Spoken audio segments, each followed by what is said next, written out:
Good morning everyone, क्या हाल है? Good morning sir. Good morning sir. Good morning. Good morning sir. सबसे पहले sorry for being late.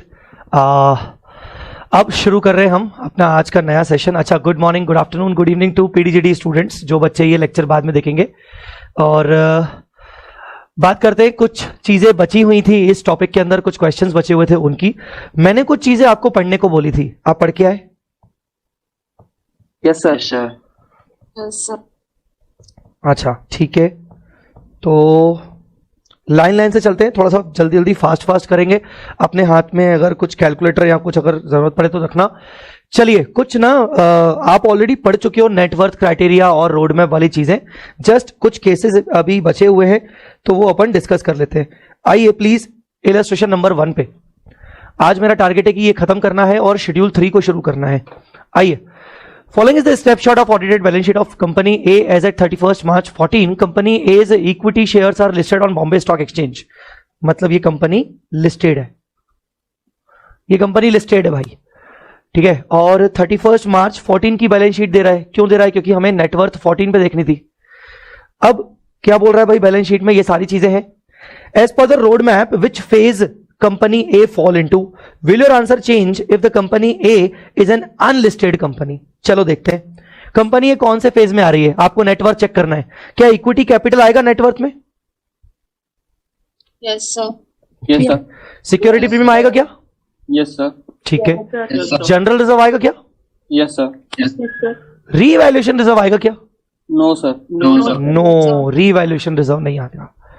Revaluation reserve नहीं आएगा sir, पक्का? Are you sure revolution reserve नहीं आएगा? Yes sir, sure. बिल्कुल। Profit and loss account yes sir. आएगा। आएगा। लायबिलिटी? नहीं नो सर। No sir. हम नेटवर्थ या तो असेट माइनस लायबिलिटी निकालते हैं या तो equity capital plus reserve and surplus निकालते हैं, तो अपन वैसा वाला तरीका कर रहे हैं। अच्छा, फिक्स असेट नहीं, लायबिलिटी नहीं, इन्वेस्टमेंट नहीं, करंट नहीं। Last, miscellaneous expenditure not return of, ये आएगा क्या? Yes sir. आएगा। आएगा लास्ट। आएगा, आएगा। चलिए तो करो, कितना आ रहा है? 505। 505 उसका 31 मार्च 14 में नेटवर्थ था। तो बताओ कंपनी ए कौन से फेज में आ रही है? फेज 1 की फेज 2? फेज 1 लिस्टेड कंपनी है, फेज 1 में आएगी। 500 से ज्यादा है। क्या आपका आंसर चेंज होगा अगर कंपनी अनलिस्टेड होती? No sir. क्या आपका आंसर चेंज होता? Because net worth is more than 500। Correct correct correct. तो नेटवर्थ तो 500 से ऊपर ही है ना। अब 500 से ऊपर तो वो कोई भी कंपनी हो, लिस्टेड हो चाहे अनलिस्टेड हो, लिस्टेड हो चाहे अनलिस्टेड हो, ठीक है। यस। ऑलराइट, चलिए इलस्ट्रेशन नंबर 1, 505 और फेज 1। इवन कंपनी अगर लिस्टेड होती तो भी फेज 1, सॉरी अनलिस्टेड होती तो, और लिस्टेड है तो फेज 1। चलिए illustration number 2। Let's say in illustration number 1 the balance of the profit and loss account is negative. P&L का बैलेंस नेगेटिव है 375। When Ind AS should be applicable to company A? Will your answer change if the company A is an unlisted company? चलो बात करते हैं। P&L भैया negative है 375, वापस आओ। P&L नेगेटिव है, P&L ये वाला नेगेटिव है 375, करना तो कितना आ रहा है? 55। 55 करो। 55। यस। 55 तो क्या होगा भाई? एप्लीकेबल होगा क्या Ind AS? If listed company listed second phase में हो जाएगा। Very good. लिस्टेड एक भी फेज में नहीं होगा। अगर लिस्टेड है तो भी वो हो जाएगा, पर सेकंड फेज में होगा, क्योंकि 500 करोड़ से कम है। लिस्टेड है तो भैया 250 करोड़ का फंडा नहीं देखना है, तो ये सेकंड फेज में आ जाएगी। पर अगर will your answer change if company A is an unlisted?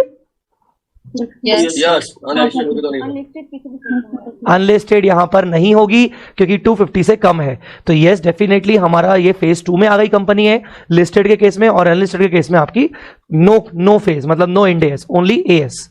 No Ind AS, only AS. एक सेकेंड रुकिए।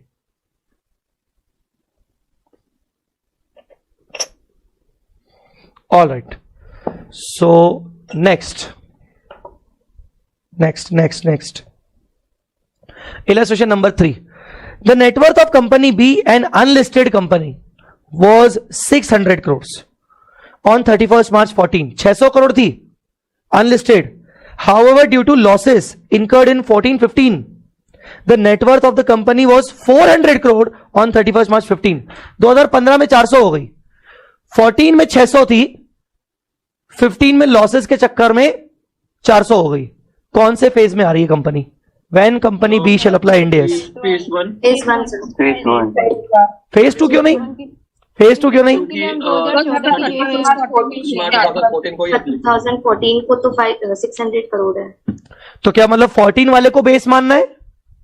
Yes sir. Yes, sir. 14 network के लिए सबसे बेस्ट है. अच्छा, मेरा आंसर ये, मतलब आप ये कहना चाहते हो कि सर 14 वाले में हो गया तो अब भले उसके बाद चेंज हो जाए, उससे फर्क नहीं पड़ता, राइट? Yes sir. ठीक है. पर मुझे बताओ, अगर इसका उल्टा होता कि यहां वो बोलता 400 है और यहां वो बोलता 600 है, फिर क्या होता? सर फेज 1 में ही लगता, फेज 1 में ही लगता है. तो भी फेज 1 में लगता. क्यों लगता फेज 1 में? तो क्योंकि हमें 31 मार्च 2014 और उसके बाद की नेटवर्क देखनी है, लाइक 15-16 को देखनी है. करेक्ट. मतलब फेज 1 शुरू होता है 1 अप्रैल 2016.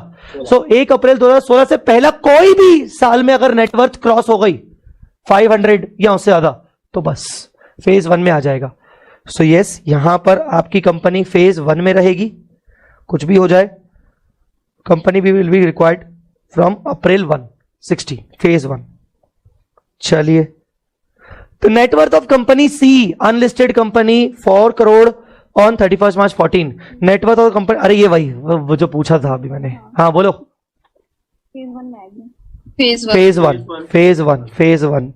ठीक है. इसमें देखो उन्होंने ITFG बुलेटिन का भी वो दिया है, रेफरेंस दिया है. मैं उस दिन आपको ITFG कुछ बुलेटिन पढ़ा रहा था, तो ITFG बुलेटिन का भी उन्होंने रेफरेंसेस दिए हैं. तो ये बेसिकली फेज 1 में आ जाएगी. Hence in the present case C is covered by phase 1 of the roadmap. चलिए और देखते हैं भाई, और क्या है. Illustration number 5. हाँ, कंपनी डी इज द, ये अच्छा है. ये मैंने इस पे डिस्कशन आपके साथ एज सच नहीं किया है अभी तक. नहीं, ये नहीं, नीचे वाला अच्छा है. ठीक है, चलो आते, पहले मैं भी थोड़ा भूल गया शायद. Company D is the parent company of group A. Company A is an unlisted company having net worth of 60 crores on 31st March. Following are the other companies of the group. Company B and C, subsidiary of A, subsidiary of B. ठीक है. 600 crore और 150 crore. Whether Ind AS applicable to company ABC? Yes, applicable. Yes, sir. Yes applicable. अच्छा, इसका chart बनाएंगे तो कैसे बनेगा? इसका पूरा चार्ट बनाएंगे तो कैसे बनेगा? ये पूरा डी एक पेरेंट कंपनी है, तो इलस्ट्रेशन नंबर 5. डी पेरेंट है और ये कौन हो गई? Company A. Company D, company a parent वो हो गई दूसरी. फिर उसके बाद ये आ गई कंपनी, नहीं, मेरे हिसाब से नीचे ऐसे ही आएगा. कंपनी बी सब्सिडरी ऑफ ए और सी सब्सिडरी ऑफ बी. अच्छा, ये चलो कंपनी सी. अब 600 और 150 भैया, 600 नेटवर्थ, 150 की नेटवर्थ, 60 की नेटवर्थ. कंपनी डी का तो बोला ही नहीं है. चलो बोलो क्या करोगे? ये सर होगा, तीनों पे अप्लाई होगा. मोनिका, आपकी आवाज नहीं आ रही बेटा. फेज 1 में तीनों को अप्लाई होगा.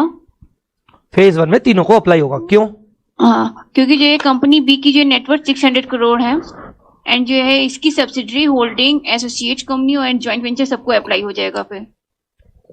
अच्छा, तो आपका कहना है कि इसके ऊपर अप्लाई हो गया तो इसकी होल्डिंग पे भी हो जाएगा, इसकी सब्सिडरी पे भी हो जाएगा. सब्सिडरी पे भी हो जाएगा. Yes sir. है ना?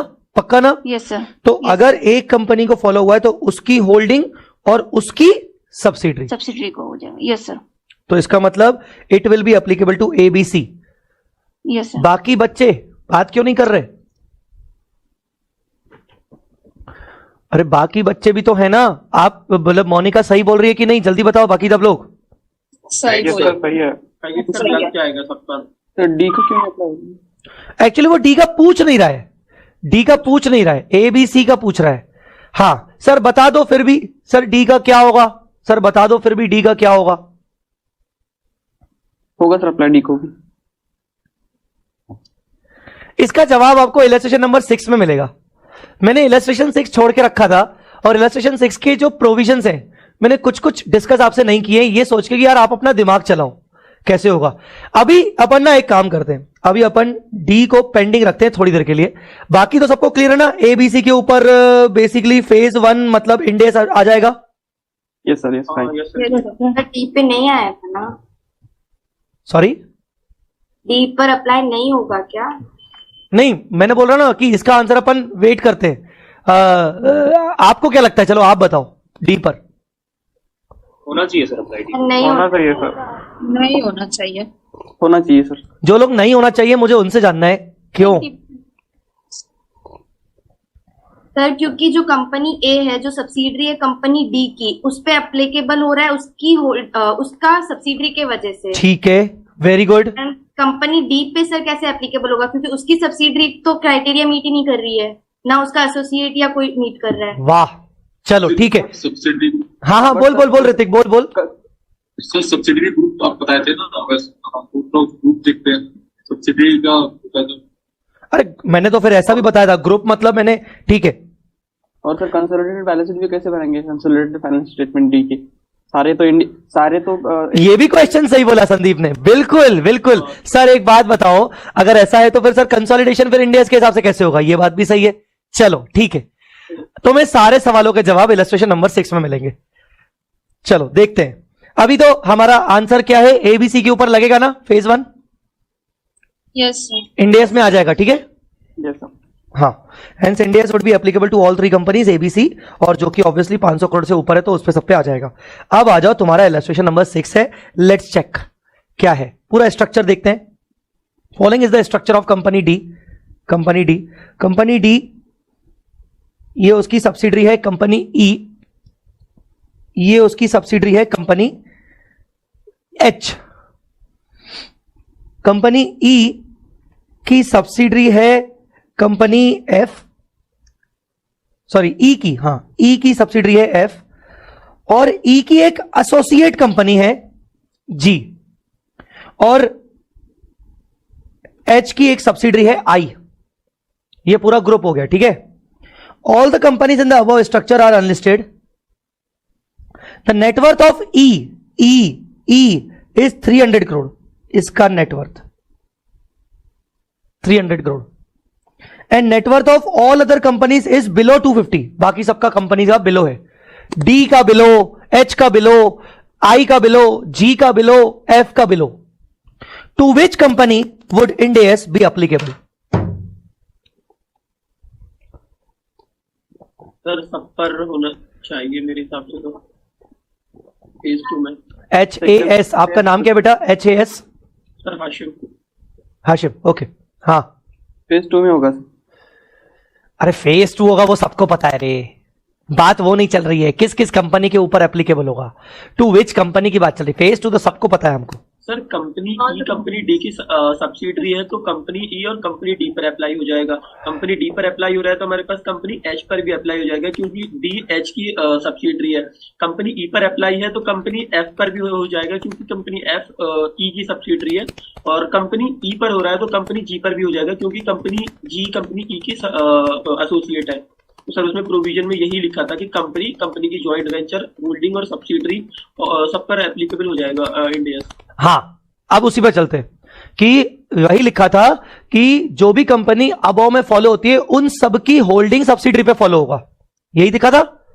उन सबकी holding subsidiary, associate, joint venture पे फॉलो हो जाएगा, पर यह नहीं लिखा था कि फेलो सब्सिडरीज पे फॉलो होगा।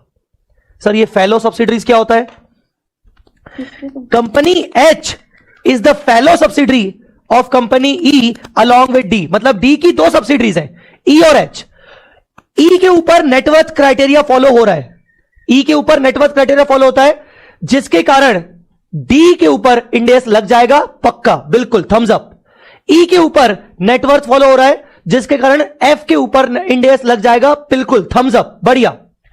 ई के ऊपर नेटवर्थ क्राइटेरिया फॉलो होता है तो उसकी डायरेक्ट एसोसिएट के ऊपर अप्लाई हो जाएगा। Okay, thumbs up. बात आती है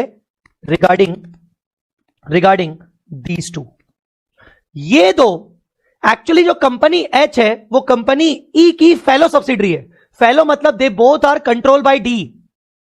पर टेक्निकली ना कंपनी एच का इंडिविजुअल नेटवर्थ क्रॉस हो रहा है इंडेस के लिए, ना कंपनी एच के होल्डिंग का क्रॉस हो रहा है, ना कंपनी एच के सब्सिडरी का। डायरेक्ट केस में कंपनी एच बोलेगी ना मेरी सब्सिडरी, मेरी जो खुद की सब्सिडरी है उसके ऊपर इंडेस नहीं लग रहा, मेरी जो खुद की होल्डिंग है उसके ऊपर इंडेस बिकॉज ऑफ दूसरी सब्सिडरी से लग रहा है, पर एक्चुअली उसकी नेटवर्थ पे बेसिस पे नहीं लग रहा, क्योंकि नेटवर्थ तो as per individual financial statement देखते हैं। अब वो बोल रहा है कि यार फेलो सब्सिडरी के ऊपर लग रहा है तो क्या मुझे भी लगेगा। इसका मतलब जितनी भी फेलो सब्सिडरीज होंगी, आपको फेलो सब्सिडरी का मतलब समझ में आ गया ना?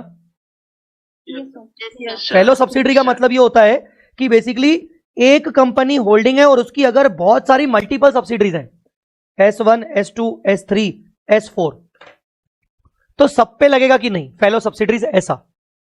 ये सब आपस में फेलो सब्सिडरीज है ऐसा। एक सेकेंड, अभी ना मुझे एक वो भी निकालने दो। हाँ, रोड मैप मेरा वाला।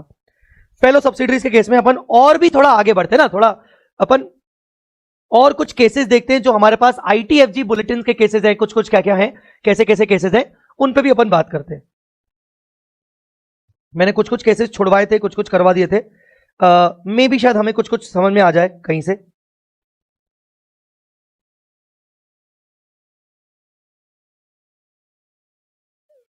पहले केस 1, मैं उस इलस्ट्रेशन नंबर 6 को फिलहाल पॉज कर रहा हूं। मैं ITFG बुलेटिन से हम कोशिश कर रहे हैं कि कुछ निकाल लें। चलो आ जाओ, पहले अपन कुछ इंपॉर्टेंट केसेस ITFG बुलेटिन के पढ़ लेते हैं। केस 1, आइए ऋतिक पढ़ो।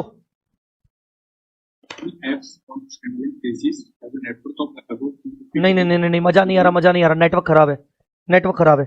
Standalone basis had a net worth of about 250 crore but below 500 crore in the financial year 13-14, मतलब 31 मार्च 14 का उसका बिलो 500 बट अबाउट 250 है। As well as financial year 14-15 and is expected to exceed rupees 500 crore in the financial year 15-16। बोल रहा है भाई expected है कि 15-16 में 500 करोड़ एक्सीड हो जाएगा। 15-16 मतलब 31 मार्च 16 में एक्सीड हो जाएगा। Whether the company X be required to comply with Ind AS from the financial year 17-18, मतलब phase 2, given that the net worth on 14 was below 500 crore and the company X was a company existing on 14 and was already falling under the threshold of 14 itself, irrespective of the fact that net worth on 16 might be above 500, मतलब 16 की 500 से ऊपर हो सकती है। आपका answer क्या होना चाहिए? फेज 2 में लगना चाहिए इसमें तो। फेज 2। और अगर 16 में 500 से ऊपर चली गई तो इसीलिए कुछ केस इसलिए स्ट्रेट फॉरवर्ड आंसर नहीं दे सकते, हमें यहां पर बोलना पड़ेगा कि लेट्स वेट फॉर 15-16। अगर 15-16 में 500 करोड़ होगा, क्योंकि वो एक्सपेक्टेड बोल रहा है, अगर क्रॉस हो गई तो वो फेज 2 नहीं फेज 1 में आ जाएगा। हाँ या नहीं? तो हमारा आंसर स्ट्रेट फॉरवर्ड नहीं होना चाहिए, हमारा आंसर होना चाहिए कि पहले हमें 15-16 का वेट करना पड़ेगा। As per the present situation definitely phase 2 जा रहा है, बट 15-16 में अगर मान लो उसका क्रॉस हो गया तो डेफिनेटली वो फेज 1 में आ जाएगा। तो यही आंसर है। Ind AS will be applicable from financial year beginning from April 16 phase 1, however if expectation doesn't meet then phase 2। चलिए दूसरे पे आते हैं, case 2। Case 2, company A is a listed company, A has a listed company, has 3 subsidiaries X, Y, Z, 3 subsidiaries हैं, A की 3 subsidiary है X, Y, Z on March 14। नेटवर्थ की बात करें 600, 100, 400, 210। ए बी सॉरी बी नहीं, क्या नाम था, X, Y, Z। नेटवर्थ 600, 100, 400, 210, 100, 400, 210। क्या मैं XYZ को फेलो सब्सिडरीज मानूंगा? Yes sir. ठीक है, तो फेलो सब्सिडरी में सिर्फ अभी एक ही सब्सिडरी है जो फॉल हो रही है। हालांकि हालांकि अगर इसका 200 भी होता, क्योंकि होल्डिंग पे हो रहा है तो इन सभी सब्सिडरी पे वैसे भी हो जाएगा। पॉइंट पता है क्या है, आप इलस्ट्रेशन नंबर 6 को देखो, साला गड़बड़ ये है कि कंपनी डी की नेटवर्थ ना वो बिलो 250 है। आप बात समझ में आ रही कि नहीं? कंपनी डी की नेटवर्थ बिलो 250 है, अगर उसकी सलाह अगर अबाउ 250 होती ना तो डायरेक्ट एच के ऊपर लग जाता, फिर कोई तकलीफ नहीं होती। बात समझ में आ रही है आपकी? Yes sir. हाँ, तो चलो अब उसके आगे बढ़ते हैं।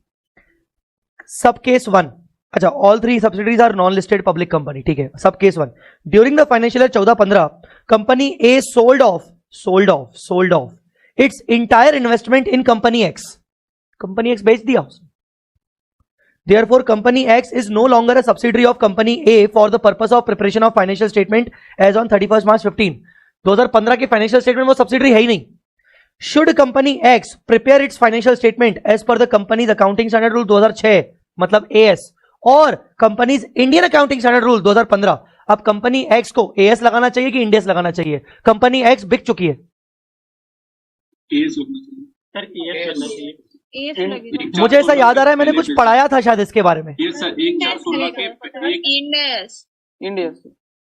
इंडेस नहीं सर, 1/4/16 के 1/4/16 आपने डेट बताया था कि अगर उसके बाद बेचा तब इंडियस लगेगा। मैंने ये लाइन बताई थी, सब्सिडरी एसोसिएट जेवी status shall be checked only in the first year of Indians financial statement. तो हमारे इस केस में कंपनी ए 600 करोड़ है, तो इसके ऊपर आ गया फेज 1, तो इनका first year Indians financial statement क्या होगा? 1 अप्रैल 2016 को कंपनी एक्स मेरी सब्सिडरी नहीं थी। 1/4/2016 को कंपनी एक्स मेरी सब्सिडरी नहीं थी। स्टेटस चेक किया जाएगा 1/4/16 को। बताओ कंपनी एक्स के ऊपर इंडियस लगेगा कि एएस लगेगा? एएस लगेगा राजा बेटा, एएस लगेगा। कुछ बच्चों ने इंडियस नाम बोला था, एएस लगेगा बेटा। हाँ, 31 मार्च 14 को वो सब्सिडरी थी जब उसकी नेटवर्क चेक कर रहे थे हम, पर उससे क्या फर्क पड़ता है? 1/4/16 स्टेटस आपको इंडियस वाले ईयर में चेक करना है कि वो सब्सिडरी थी कि नहीं। वो सब्सिडरी नहीं थी, कंपनी एक्स के ऊपर इंडियस नहीं लगेगा। Done? Yes sir. Company B during financial year 15-16 ये ऊपर एक्स को 14-15 में बेचा गया था। अब 15-16 company A sold off its investment in company Y. मुझे नहीं लगता मुझे आगे पढ़ने की जरूरत है। इस पे भी एएस सर लगेगा। एएस लगेगा। एसी लगेगा सर। 15-16 में बिक चुकी है कंपनी, 15-16 में कंपनी बिक चुकी है। हालांकि कंपनी वाई खुद अपने आप में भी थ्रेशोल्ड लिमिट फॉलो करती है फेज 2 की।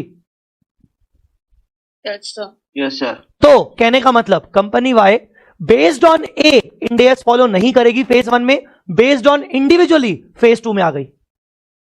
Yes sir. आंसर क्लियर है कि नहीं? Yes sir. Yes sir.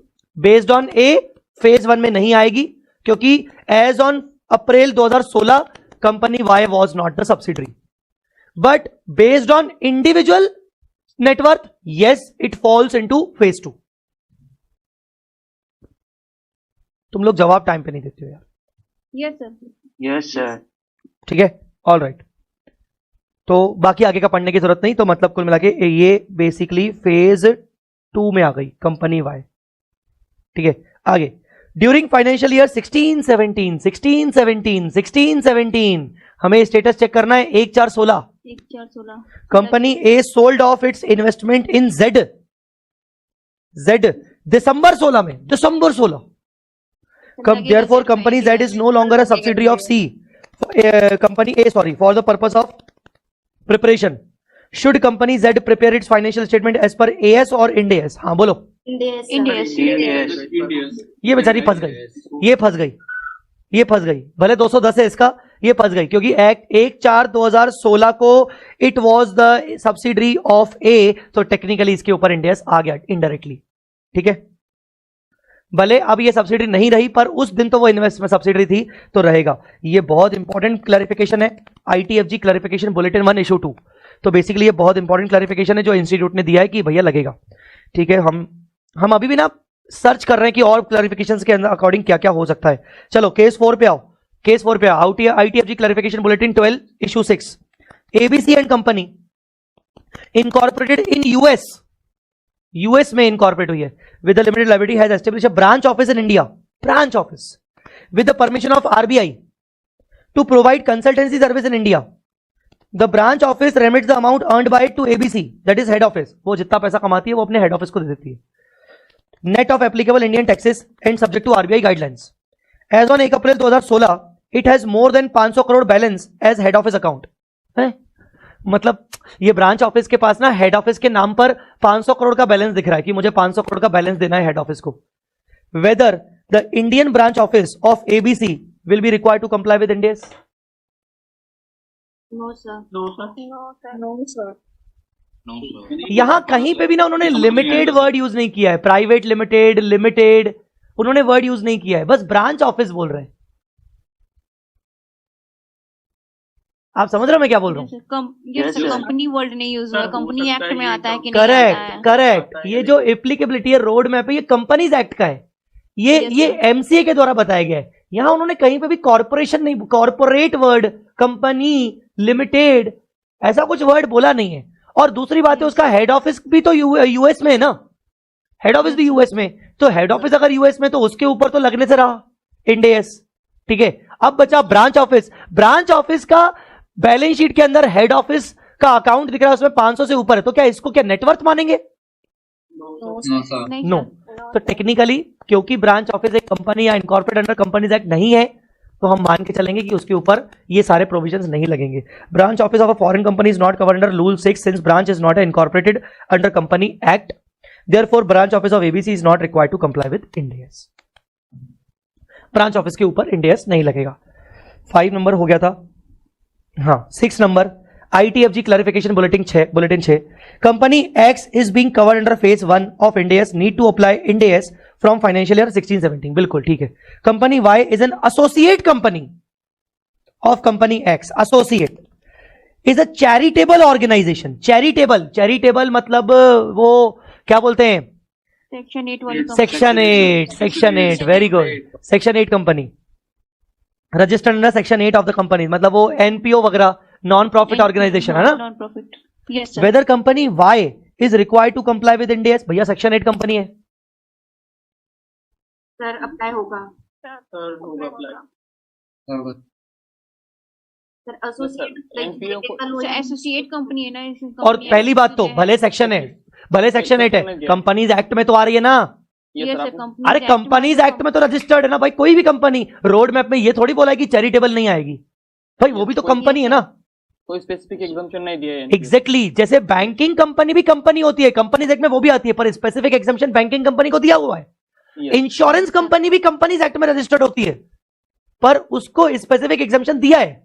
RRB हालांकि कुछ कंपनीज हो सकती है, कुछ कंपनीज नहीं हो सकती है, पर उनको भी स्पेसिफिक एग्जम्पशन दिया है. सेक्शन 8 को एक स्पेसिफिक एग्जम्पशन मिला ही नहीं है. इसका मतलब सेक्शन 8 के ऊपर इंडियस लगेगा. ठीक है, ये सारे क्लैरिफिकेशन बुलेटिन है. ये मेरे बनाए हुए केसेस नहीं है, ये आईसीआई के बनाए हुए केसेस हैं जो कि प्रोफेशनल्स ने पूछे हुए समय समय पर. ITFG clarification bulletin 3 issue 8. As on March 31, 2014 company A is a listed company, has a net worth of 50 crore. ठीक है. As on 31 March 15 company is no more listed. पहले लिस्टेड थी पर नेटवर्थ 50 थी, अब लिस्टेड नहीं रही. Company A, whether company A is required to comply with Ind AS from 17-18. No sir. नहीं सर, बिकॉज अनलिस्टेड हो गई है 1 अप्रैल 2016 से पहले ही.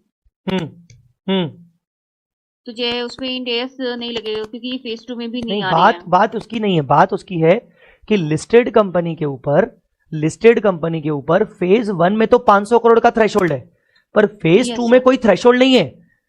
उसके फेज 2 में बोला गया है कि तू अगर लिस्टेड है तो तेरी नेटवर्थ अगर 1 रुपए की भी हुई, यहां तो 50 करोड़ है, कहीं था ना, हाँ ये रहा 50 करोड़, तो भी तेरे ऊपर फेज 2 आ जाएगा.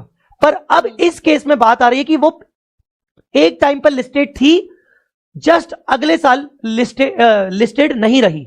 ठीक है, ये देखो लिस्टिंग स्टेटस आपको किस दिन देखना है, चेक करो. Listing status shall be checked only in the first year of Indians financial. मतलब वो पूछ रहा है कि 17-18 में एप्लीकेबल होगा कि नहीं. 17-18 वो वर्ड यूज कर रहा है, 17-18. तो मुझे बताओ 1/4/17 में वो लिस्टेड है या नहीं? नहीं है। नहीं है, मतलब एप्लीकेबल नहीं होगा, सिंपल। मैं यहां लिख देता हूं, रिफर केस 7। आपको लिस्टिंग स्टेटस चेक करना पड़ेगा। यहां था रिफर केस 2। चलो, तो एप्लीकेबल नहीं होगा। चलो भैया, हमारे पूरे मेरे वाले बुलेटिन में तो मुझे कहीं नहीं मिला कि फेलो सब्सिडरी का कुछ लिखा हुआ है। वापस मैं आ रहा हूं इस पे। चलो भैया, फेलो सब्सिडरी अभी भी गुत्थी सॉल्व नहीं हुई। फेलो सब्सिडरीज क्या होगा, पहले अपन वापस एक बार कर लेते हैं। सबका बिलो बिलो है, ये सब जानते हैं। सिर्फ एक कंपनी के ऊपर नेटवर्क 300 आ रहा है। अब यहां पर वो वाली कहावत आ जाएगी क्या कि एक गंदी मछली पूरे तालाब को गंदा कर देती है। मतलब अगर एक के ऊपर इंडेक्स लगा, पूरा तालाब इंडेक्स से भर जाएगा। या फिर वो सिर्फ अपने डायरेक्ट वालों पे कर पाएगी, जो फेलो वाले हैं उन पे नहीं कर पाएगी, बिकॉज उनके डायरेक्ट वालों पर नहीं हो रहा। आपको यहां पर पॉइंट क्लियर है कि नहीं? Yes sir. According to that मेरे को लगता है कि कंपनी एच और आई तो एएस के अकॉर्डिंग बनाएगी, बट कंसोलिडेशन के टाइम उनको इंड एएस के अकॉर्डिंग बनाना पड़ेगा। तकलीफ होगी उनको, नहीं तो, है ना? तो सच बात आगे किसने बोला? मोनिका, आपने? Monica, very good answer. आपका आंसर लगभग सही है, बिल्कुल सही है। और पर ये रिकमेंडेड है इन लोगों के लिए। कायदे से देखा जाए तो इन लोगों के लिए रिकमेंडेड क्या है? इंडेक्स फॉलो करना, पर इनके ऊपर मैंडेटरी नहीं होता है, क्योंकि फेलो सब्सिडरी पर नहीं है बेटा। उन्होंने जो वर्ड यूज किया है रोड मैप में अकॉर्डिंग, यहां पर भी उन्होंने वही अपने आंसर में लिखा है। मैं अभी आंसर आपको वर्ड टू वर्ड पढ़वाऊंगा कि फेलो सब्सिडरी के ऊपर ऐसा कोई क्लैरिटी नहीं है कि भाई ये बोला गया है कि जो भी ऊपर के थ्रेशोल्ड में आ रहे हैं उनकी होल्डिंग सब्सिडरी एसोसिएट जेवी, उनकी, जो भी ऊपर के थ्रेशोल्ड में आ रहा है। बात को समझो, जो भी ऊपर के थ्रेशोल्ड में आ रहा है। जैसे हमने पढ़ा था कि ऊपर का थ्रेशोल्ड, जैसे हमने पढ़ा था ये कि भाई कंपनी जो कि एक लिस्टेड है या जिसकी नेटवर्थ अनलिस्टेड है, जिसकी नेटवर्थ 500 से ऊपर है, या जो कि अनलिस्टेड है 500, holding subsidiary JV associate of above. Now try to understand company H का अबव कौन है? डी। क्या डी ऊपर की कोई भी कंडीशन फुलफिल कर पा रही है क्या? डी अपने आप में कोई भी कंडीशन फुलफिल कर पा रही है? डी 500 करोड़ से ऊपर है क्या? नहीं। इवन डी 250 करोड़ का भी नहीं है। अगर फेज 2 में जाए तो डी फेज 2 में भी जाए तो 250 करोड़ भी नहीं है। तो वर्डिंग देखो ना, वर्डिंग क्या लिखा है? Holding subsidiary associate JV of above, मतलब जो फॉल होगी उसकी holding subsidiary. Technically company D fall ही नहीं हो रही है, तो उसकी सब्सिडरी पर कैसे लगेगा? वो खुद दूसरे के चक्कर में इंडेक्स लगा रही है क्योंकि उसकी होल्डिंग है, पर डी अपने आप में थ्रेशोल्ड फॉलो नहीं कर रही है। आ रही है मेरी बात समझ में कि नहीं? Yes sir. आप इस ऑफ अबव का मतलब समझ पा रहे हो कि नहीं? ये ऑफ अबव का यस सर कि भाई सब्सिडरी पे लगेगा अगर मेरे पे लग रहा है तो, या सब्सिडरी पे लग रहा है तो मेरे पे लगेगा। ठीक है, एक दूसरे का ठीक है, पर एक सब्सिडरी पे लगा जिसके कारण होल्डिंग पे लग रहा है, इंडिविजुअली होल्डिंग पे नहीं लग रहा है, तो दूसरी सब्सिडरी पे क्यों लगेगा? ना इंडिविजुअली उसकी नेटवर्थ थ्रेशोल्ड में आ रही है, ना इंडिविजुअली मेरी आ रही है, तो ऑफ अबव आप किसको दोगे भाई?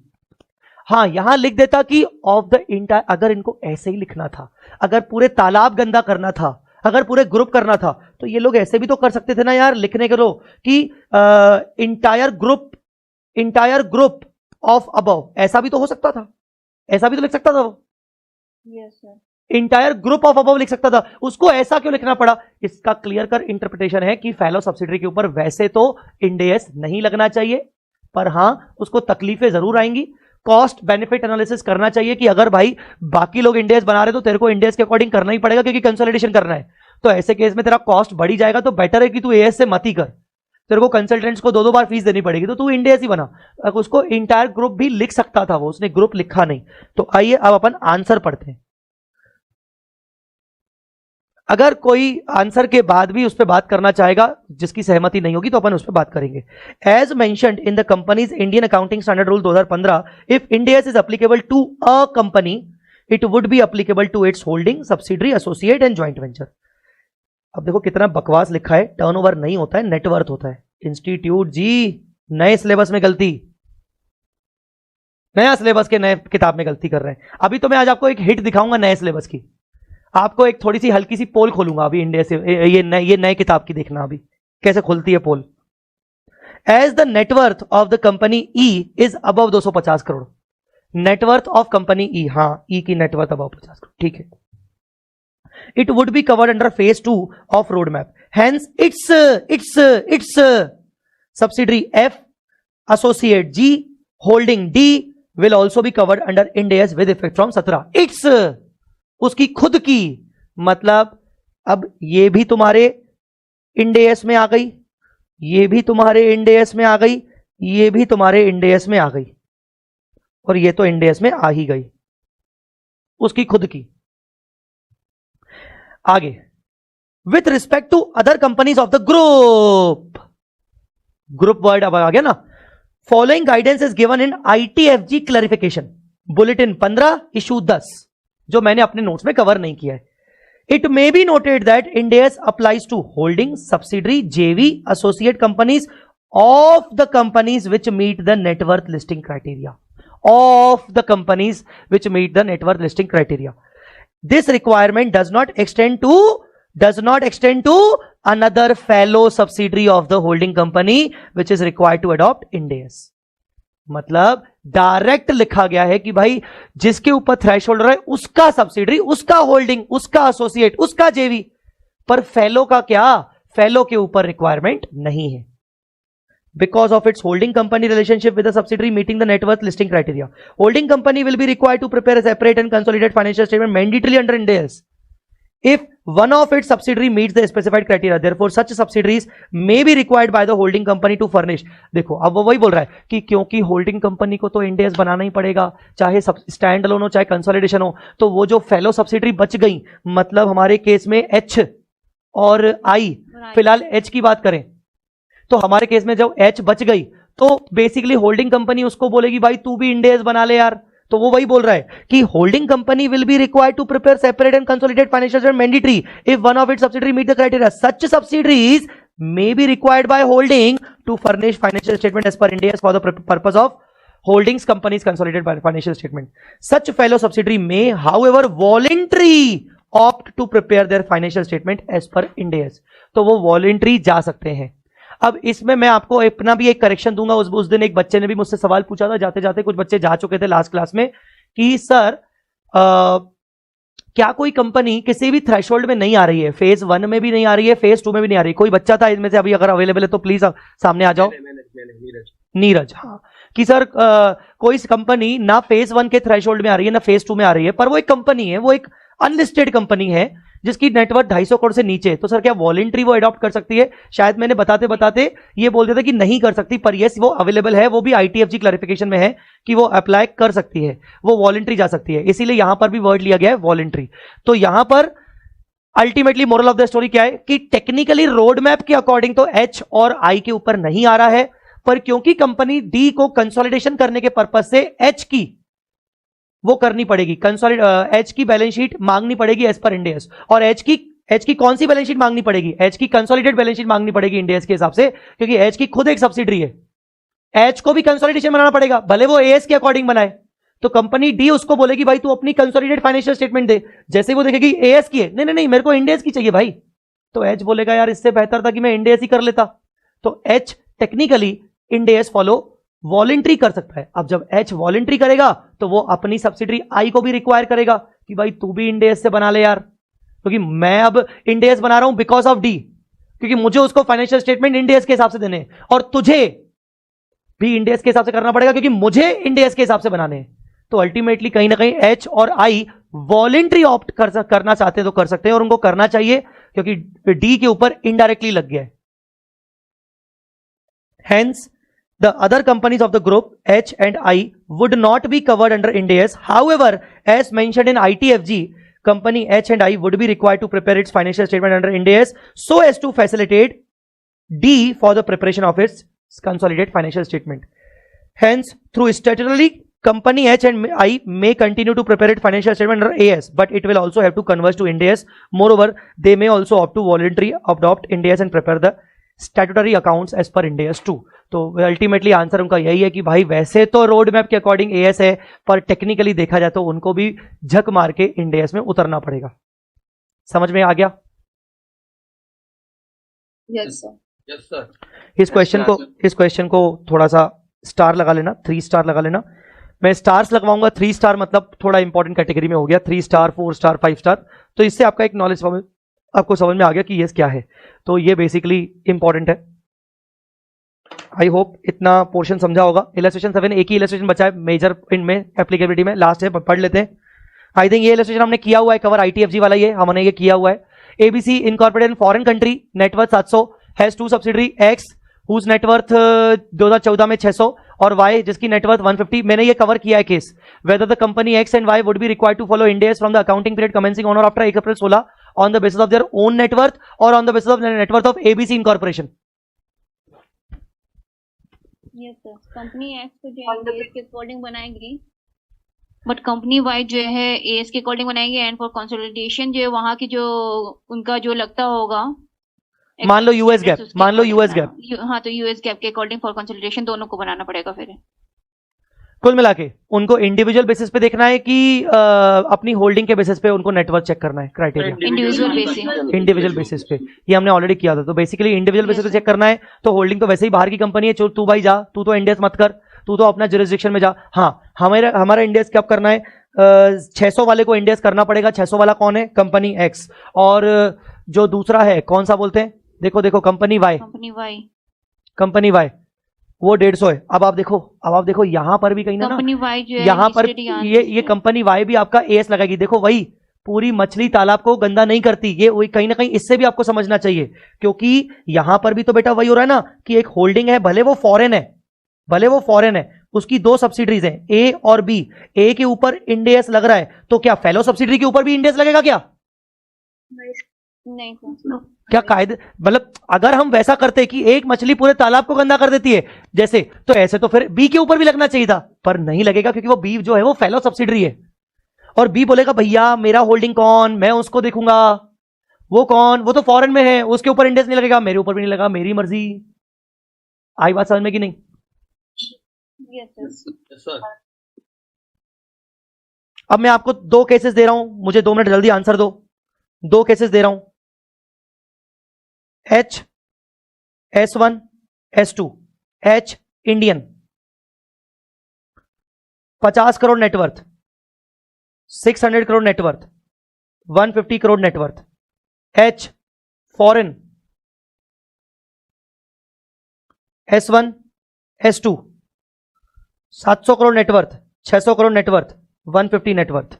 चलो दोनों केसेस में ये वाला जो केस है ये वही है जो क्वेश्चन हम पढ़ रहे हैं, ये वाला। तो इसमें मुझे पहले आंसर करो, कहां गया? हाँ टेल मी, इसके ऊपर क्या लगेगा? इसमें इंडिविजुअल बेसिस और इसके ऊपर इंडिविजुअल बेसिस पे नहीं लगेगा क्योंकि होल्डिंग फॉरेन, क्योंकि होल्डिंग एक फॉरेन है। तो no AS no Ind AS, मैं तो यही लिखूंगा ना, no AS no Ind AS। ठीक है, अब आ जाओ इस पे।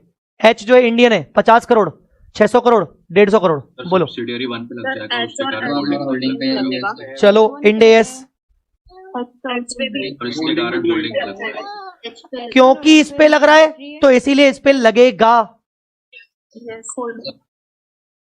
अब बताओ S2 वॉलंटरी पर उसको कंसल्टेशन के पर्पस से रिकमेंडेड है, उसको recommended. Very good very good.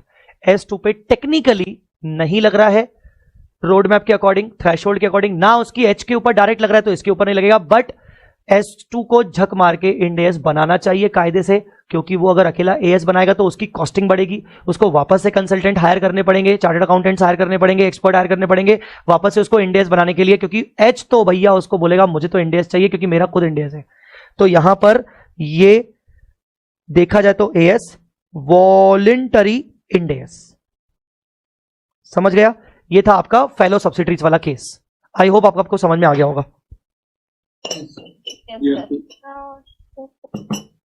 किसी को कोई डाउट?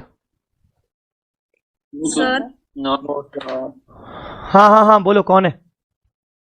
सर तो अपना ऐसा बोल सकते कि सब्सिडियरी की सब्सिडियरी पे भी इंड एस नहीं लगेगा। ऐसा बोल रहे हो क्या? होल्डिंग पे लग रहा है। ऐसा बोल रहे हो क्या? तो सब हाँ हाँ अभी बोलो क्या बोल रहे हो? S2 पे नहीं लगेगा। होल्डिंग का अगर मुझे criteria मुझे मुझे 40 फिगर्स दो, मुझे आप फिगर्स दो पहले। हाँ हाँ होल्डिंग का अगर 250 से ऊपर है 250 से ऊपर है हाँ तो सब्सिडियरी पे तो लगेगा S1 पे, हाँ S2 पे नहीं लगेगा, हाँ बिल्कुल, पर उसको वॉलंटरी करना पड़ेगा। करना पड़ेगा। यस ओके S2 पे AS लगना चाहिए कायदे से, पर वॉलंटरी इंड AS, समझे इसको? Yes Ind AS। और आप बोल रहे हो कि सर S1 जो है वो 50 करोड़ है, राइट? हाँ हाँ S1 50 करोड़ है, तो S2 पे कायदे से क्या लगेगा? AS, पर वॉलंटरी क्या लगेगा? Ind AS। ओके तो सर पर इसके अकॉर्डिंग अपने रजिस्ट्रेशन 5 में जो डी थी पेरेंट कंपनी, उस पे भी नहीं लगेगा? हाँ अब ये रह गया। यस अब बताओ डी, अब बताओ डी, डी का हमने क्या डिस्कस किया था भाई? डी का कुछ डिस्कस किया था क्या? ये वाले डी नहीं लगेगा। सर नहीं लगना चाहिए। नहीं लगेगा फिर ना। फाइनली डी का आंसर। डी का नेटवर्क तो दिया नहीं है, नेटवर्क अगर ऊपर है डी का कोई नेटवर्क उन्होंने दिया नहीं है, पर ठीक है बात कर लेते हैं। कंपनी बी के इमीडिएट पेरेंट पे लग रहा है, इमीडिएट होल्डिंग पे लग रहा है, पर इमीडिएट होल्डिंग ए है और ए का खुद के थ्रेशोल्ड फॉलो नहीं हो रहा है, तो उसके ऊपर डी का तो लगना नहीं चाहिए कायदे से, समझा क्या? हाँ सर, अगर पर usually रहा पर तो वो पर already पर पर अब यहां पर बिकॉज कंपनी बी पे लग रहा है, तो कंपनी ए को तो लगाना ही पड़ेगा कंसोलिडेशन पर्पस के लिए। हाँ और because company A end S लगा रही है, तो जब वो अपने फाइनेंशियल स्टेटमेंट डी को सबमिट करेगी, डी भी तो कंसोलिडेशन करेगा। तो डी से उसका एस अकॉर्डिंग तो कंसोलिडेशन कर सकते हैं, क्योंकि वो पेरेंट कंपनी अपने अकॉर्डिंग मांगेगी फाइनेंशियल। नहीं बॉस, आप समझो कि ए बोलेगा डी को, यार आप पागल हो गए हो क्या? मेरे से आप दो एएस इंडेस बनवा रहे हो? मतलब यार सीधी बात है यार, कोई भी कंपनी एक ही फाइनेंशियल स्टेटमेंट बना के देगी किसी को। अब कंपनी ए बोल रही है भाई देख मुझे तो इंडेस लगाना पड़ेगा बिकॉज ऑफ बी। अब कंपनी ए जब अपने इंडेस फाइनेंशियल स्टेटमेंट किसको सबमिट करेगी? डी को। और डी को अगर कंसोलिडेशन करना है तो वैसे तो ना कंसोलिडेशन इंडेस 110 लगता है, और 110 ने कंसोलिडेशन करने के लिए कुछ एक्सेप्शन बताएं कि भैया कंपनी चाहे तो कंसोलिडेशन नहीं भी कर सकती है, कुछ एक्सेप्शन है। अगर डी उस एक्सेप्शन में फॉलो होता है कि D is not required to consolidate, तो डी बोलेगा बढ़िया हो गया, मैं तो एएस लगाऊंगा, मुझे तो कंसोलिडेशन करना ही नहीं है, मुझे तो कंसोलिडेशन करना ही नहीं है, मैं तो एएस लगाऊंगा। समझा क्या? Yes sir. तो if D is exempt from consolidation, the answer should be, अगर चाहो लिखना चाहो तो बहुत इंपॉर्टेंट है, मैं लिखवाऊंगा, if D is exempt from preparing consolidated financial statement as per Ind AS 110, Ind AS 110, then D will continue to apply AS only.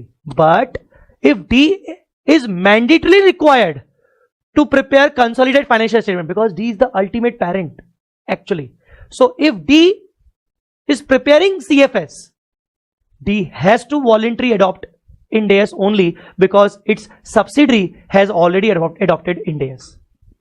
वो अपनी सब्सिडरी को ये नहीं कह सकता कि तू मुझे AS वाला अलग से दे दे, नहीं भाई, उसको Ind AS लगाना पड़ेगा। तो क्या आंसर क्या लिखे? जल्दी बोलो,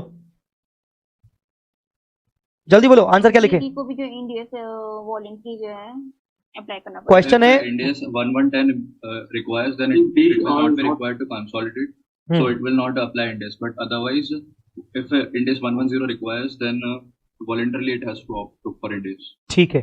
सो व्हाट अबाउट डी? इसमें अपन बोलेंगे if D is exempt to prepare consolidated financial statement as per Ind AS 110, then D may continue with AS only.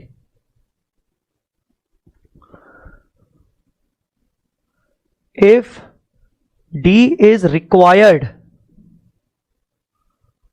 to prepare CFS as per Ind AS 110, then D has to voluntarily apply Ind AS.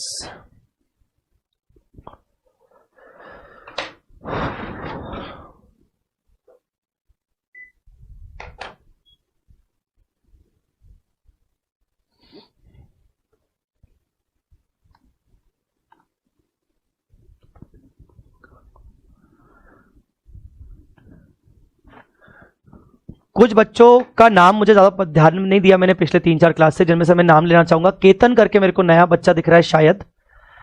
जिन बच्चों का मैं नाम लूंगा वो मुझे अपना status बताएगा कि आप पहले दिन से लाइव हैं कि नहीं। तो सर मैं फर्स्ट डे को ज्वाइन किया था बट सेकंड और थर्ड डे नहीं कर पाया था। ओके बस ठीक है। बस दूसरा तृप्ति, तृप्ति करके मुझे नया नाम दिख रहा है। तृप्ति, इज इट तृप्ति दुबे? हाँ सर, हाँ भोपाल। हाँ हाँ आपके पापा से बात हुई थी। Right right right. So your it's your first live session ना बेटा? हाँ सर। ओके। वेदिका शर्मा? यस सर, डे 1 से।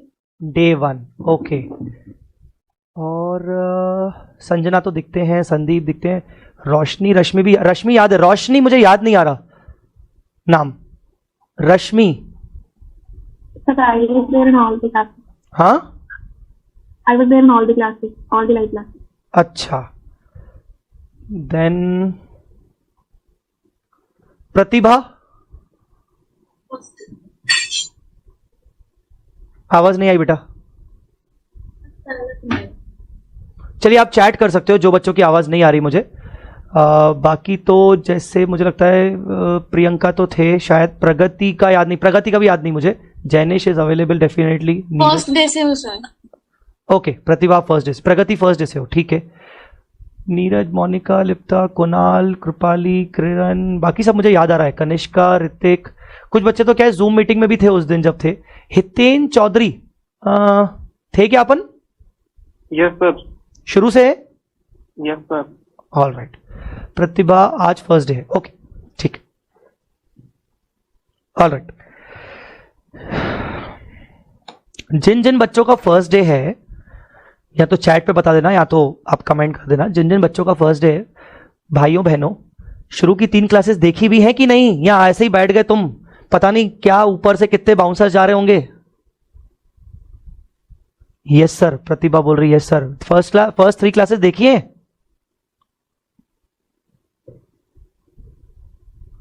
अरे जवाब तो दो बाकी बच्चों। कोई जवाब नहीं दे रहा। हम नहीं देंगे सर आपको जवाब। Excuse me sir. हाँ sir I have doubt in illustration number 6 sir. Illustration number 6 हाँ सर, इलस्ट्रेशन नंबर 6 में कंपनी डी को इंडेक्स फॉलो करना पड़ रहा है जस्ट बिकॉज ऑफ सब्सिडरी। तो सर कंपनी डी की अगर कोई डायरेक्ट एसोसिएट है तो सर उसके लिए भी वॉलंटरी जाएगा रेस्पेक्ट, अगर उसकी नेटवर्क मीट ना हो रही हो तो? Correct correct. And sir illustration number 5 में आपने बोला था कंपनी टी जो है अगर उसको कंसोलिडेशन करना पड़ रहा है तो उसको फॉलो करना पड़ सकता है India. But sir company D की अदर सब्सिडीज भी होंगी और अदर एसोसिएट्स भी होंगी। मान लीजिए उन पर इंडिया नहीं लग रहा तो कहीं ना कहीं उनको भी वॉलंटरी जाना पड़ सकता है इंडिया के लिए। बिकॉज ऑफ कंसोलिडेशन जाना पड़ेगा बेटा। वही जैसा हमने बोला कि वैसे तो एक पूरा तालाब गंदा नहीं होगा, पर अल्टीमेटली अगर एक फॉलो कर रहा है, मतलब बेसिकली अल्टीमेट पेरेंट, मैं शॉर्ट में बोल दूं एक लाइन में, अगर अल्टीमेट पेरेंट डी, चाहे ये वाला इलस्ट्रेशन हो चाहे ये वाला इलस्ट्रेशन हो, अगर ultimate parent Ind AS follow कर रहा है, भले बिकॉज ऑफ बाकियों के चक्कर में, पूरे ग्रुप को इंड एएस फॉलो करना पड़ेगा वॉलंटरी। ये लाइन लिख लीजिएगा।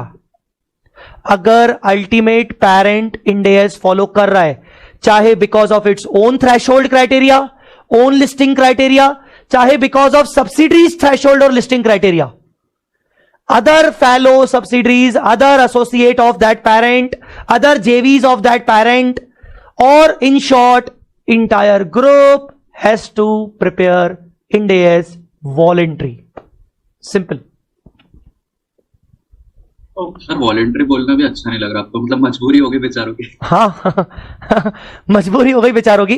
पर मैं आपको प्रैक्टिकल केस बताऊं, वो क्यों ही मतलब अब हर कोई अड़ीबाजी में लगेगा, वो बोलेंगे ठीक है ना यार, जब कर रहे हैं तो फिर सभी लोग एक ही साथ करो। क्योंकि फाइनेंशियल स्टेटमेंट जब बेटा, मैंने तो एक ऐसा केस देखा था, मुंबई की एक कंपनी है, बेसिकली क्या है उनकी ना, कम से कम मतलब फेलो सब्सिडरी की सब्सिडरीज, चेन होल्डिंग बहुत सारा था, कम से कम दे हैव 21 से 22 सब्सिडरीज थी उनकी, 21 से 22 सब्सिडरीज। तो बेसिकली हमने उनकी 21-22 पूरी फेलो सब्सिडरीज को मिलाकर हमने इंड एस फॉलो करवाया था। और टेक्निकली देखा जाए तो नेटवर्थ क्राइटेरिया में पेरेंट भी नहीं आ रहा था, सिर्फ 2 सब्सिडरीज आ रही थी जिनसे उनका मेन बिजनेस होता है। तो भी उनको 21 पूरी से 21 सब्सिडरीज और 21 सब्सिडरी इंक्लूडिंग होल्डिंग के ऊपर हमने फॉलो करवाया था। क्योंकि अल्टीमेटली जब टेबल पे बैठते ना फाइनेंशियल स्टेटमेंट बनाने, तो डायरेक्टर बोलता है अरे पागल हो गए क्या यार, कभी एएस देखेंगे कभी इंडेस, लगाओ इंडेस सब पे। तो सीधी बात है यार, क्यों अपन फालतू अपन अलग अलग वो करें, कॉस्टिंग खर्चे, तो सब पे ऊपर इंडेस ही लगता है फिर रियली में। मैंने कुछ पढ़ने को बोला था लास्ट सेशन में।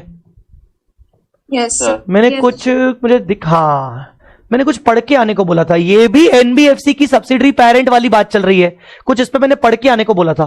पढ़ के आए क्या तुम लोग? Yes sir. तो मेरे को बताओ, कोई अच्छे से एक्सप्लेन करेगा जिसका नेटवर्क अच्छा होगा, तो मेरे को बताओ, ये शायद ऐसा कुछ पूछ रहा है कि एक एनबीएफसी है जो कि एक होल्डिंग कंपनी है और उसकी एक सब्सिडरी कंपनी है जो कि एक नॉन फाइनेंस कंपनी है। शायद ये एक केस 1 है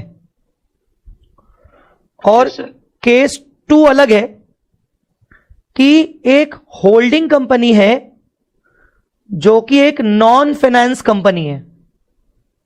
नॉन फाइनेंस समझते हो? नॉन फाइनेंस कंपनी मतलब? Yes sir. Yes sir. क्या नॉन फाइनेंस क्या? तो बैंकिंग ना है, मतलब वो बैंकिंग बिजनेस से बाहर है, किसी भी तरीके से बैंकिंग बिजनेस से बाहर है। तो सब्सिडरी कंपनी जो है वो एनबीएफसी है। शायद ऐसा ही कुछ केसेस पढ़ के आए हो तुम लोग? Yes sir. यस। हाँ, तो अब मुझे बताओ कि तुम लोग पढ़ के क्या आए हो, कि बेसिकली क्या समझ के आए हो। कौन बताएगा? जिसका नेटवर्क अच्छा हो वही आएगा आगे, जिसका नेटवर्क खराब होगा मैं उसको रोक दूंगा यार। कौन बताना चाहेगा? मैं केस 1 का बताऊं? बताइए नीरज, चलो बताइए। ओके, तो जो सब्सिडरी है अपना वो stand alone financial statement India के हिसाब से बनाएगी, लेकिन जो उसको एनबीएफसी को सबमिट करना होगा, तो जो एनबीएफसी फॉलो कर रही है, लेट सपोज एएस फॉलो कर रही है, तो बाकी सब्सिडरी को भी अपना फाइनेंशियल स्टेटमेंट उनको सबमिट करना होगा, वो एएस के हिसाब से करना होगा। केस 1 में नहीं, केस ऐसा नहीं था, केस कुछ और था। क्या रहा है? इनकम्प्लीट बताया आपने कुछ। सर केस ऐसा था कि जो है एनबीएफसी पे अभी जो है इंडियस अप्लाई होने के लिए रिक्वायरमेंट्स नहीं आई हुई थी। 1 अप्रैल 2019 से अप्लाई होगा एनबीएफसी के ऊपर। Yes sir. हाँ, रिक्वायरमेंट नहीं आई हुई थी उस समय। अगर जो एनबीएफसी अगर अपने एएस में बनाती है तो उसकी सब्सिडरीज को भी एएस में कंसोलिडेशन के लिए बनाना पड़ेगा। हाँ, पॉइंट ये था। वेरी गुड बेटा, वेरी गुड। पॉइंट ये था कि एनबीएफसी एक होल्डिंग कंपनी है और एनबीएफसी के ऊपर इंडियस की रिक्वायरमेंट तो 1/4/19 से है। अब जो सब्सिडरी कंपनी है वो एक नॉन फाइनेंस कंपनी है और नॉन फाइनेंस कंपनी होने के कारण उसके ऊपर तो फेज 1 आ सकता है। मतलब उसके ऊपर तो भैया इंड एएस का फॉर एग्जांपल 1/4/16 से लग सकता है। यही केस है? Yes sir. Yes sir. ये केस है। तो ऐसे केस में क्या एनबीएफसी को भी क्या 1/4/16 से फॉलो करना पड़ेगा क्या Ind AS? No sir. No sir. Case समझ गए सब लोग? Yes sir. तो अब बताओ क्या करना चाहिए। बेसिकली सब्सिडरी इंड एएस 1/4/16 से आ रही है और एनबीएफसी 1/4/19 से आ रही है। तो क्या सब्सिडरी अपने पेरेंट को मैंडेटरी बोल सकती है क्या कि नहीं नहीं नहीं तेरे को भी कंसोलिडेशन बनाना पड़ेगा, या एनपीएफसी उसको बोलेगा रुक जा भाई मैं तो 1/4/19 से ही बनाऊंगा, हाँ तेरे को तुझे बल्कि उल्टा मुझे एएस वाले फाइनेंशियल स्टेटमेंट देने पड़ेंगे? बोलो। Yes sir. एनबीएफसी तो एएस में बनाएगी और कंसोलिडेशन के लिए वो सब्सिडरी से भी एएस में ही मांगेगी, क्योंकि उनके ऊपर अभी कोई ऐसी रिक्वायरमेंट्स नहीं आई कि उनको इंडियस में बनाना है। मतलब मुसीबत किसके ऊपर आ गई? सब्सिडरी पे। सब्सिडरी कौन सी मुसीबत? एएस और इंडियस दोनों में बनाने के लिए। 2 sets of financial statement as per AS as per Ind AS. Right अच्छा, एक आध बच्चे का मैसेज आया कि सर नॉन फाइनेंस कंपनी और NBFC non banking finance company में क्या फर्क है? बेटा NBFC is a finance company but it is not a bank, non banking finance company. मतलब एनबीएफसी जो होती है वो फाइनेंस का ही काम करती है पर वो अपने आप में एक बैंक नहीं है, ठीक है। जो एनबीएफसी होती है वो एफडीज एक्सेप्ट कर सकती है, वो फाइनेंसिंग का काम कर सकती है, वो लोन दे सकती है, ठीक है, वो एफडीज एक्सेप्ट कर सकती है, पर उसको पूरी तरीके से बैंकिंग बिजनेस करने का लाइसेंस नहीं दिया गया आरबीआई के द्वारा। पर वो फिर भी बैंकिंग बिजनेस का बहुत सारा हिस्सा संभाल रही है। वो बैंक नहीं है पर वो बैंकिंग बिजनेस कर पा रही है with the permission of RBI. ये हो गई नॉन बैंकिंग फाइनेंस कंपनी। तो जो एनबीएफसी है वो एक फाइनेंस कंपनी है और यहां आ गया नॉन फाइनेंस। नॉन फाइनेंस मतलब वो फाइनेंस ही नहीं करती। अरे वो बैंकिंग भी नहीं है, वो फाइनेंस में भी नहीं है। मतलब नॉन फाइनेंस मतलब फॉर एग्जांपल मैन्युफैक्चरिंग कंपनी है, फॉर एग्जाम्पल कोई सर्विस देती है, कंसल्टेंसी सर्विस देती है, एडवर्टाइजिंग करती है, मतलब कुल मिला के उसका फाइनेंस बिजनेस से रिलेटेड रिलेशन नहीं है। ये सवाल पूछा था प्रतिभा ने, समझ में आया बेटा? हां, तो केस नंबर वन में सब्सिडरी भले इंड एस लगा रही है पर सब्सिडरी को एक और फाइनेंशियल स्टेटमेंट बनाना पड़ेगा एएस के अकॉर्डिंग, ताकि वो एएस वाले फाइनेंशियल स्टेटमेंट सबमिट कर सके एनबीएफसी को, क्योंकि उसके ऊपर तो 1419 से आएगा। यही था केस। Yes sir. केस 2 का क्या? शायद केस 2 ऐसा था। यस सर, केस 2 ऐसा। बोलो ना भाई, समझाओ ना कोई। केस 2 ऐसा था। हाँ प्रियंका क्या? सर कंसोलिडेशन पर्पस के लिए सब्सिडी को भी इंड एस फॉलो करना पड़ेगा। भाई ये होल्डिंग कंपनी आ गई, होल्डिंग कंपनी नॉन फाइनेंस है, इसके ऊपर इंड एस कब से लग रहा है?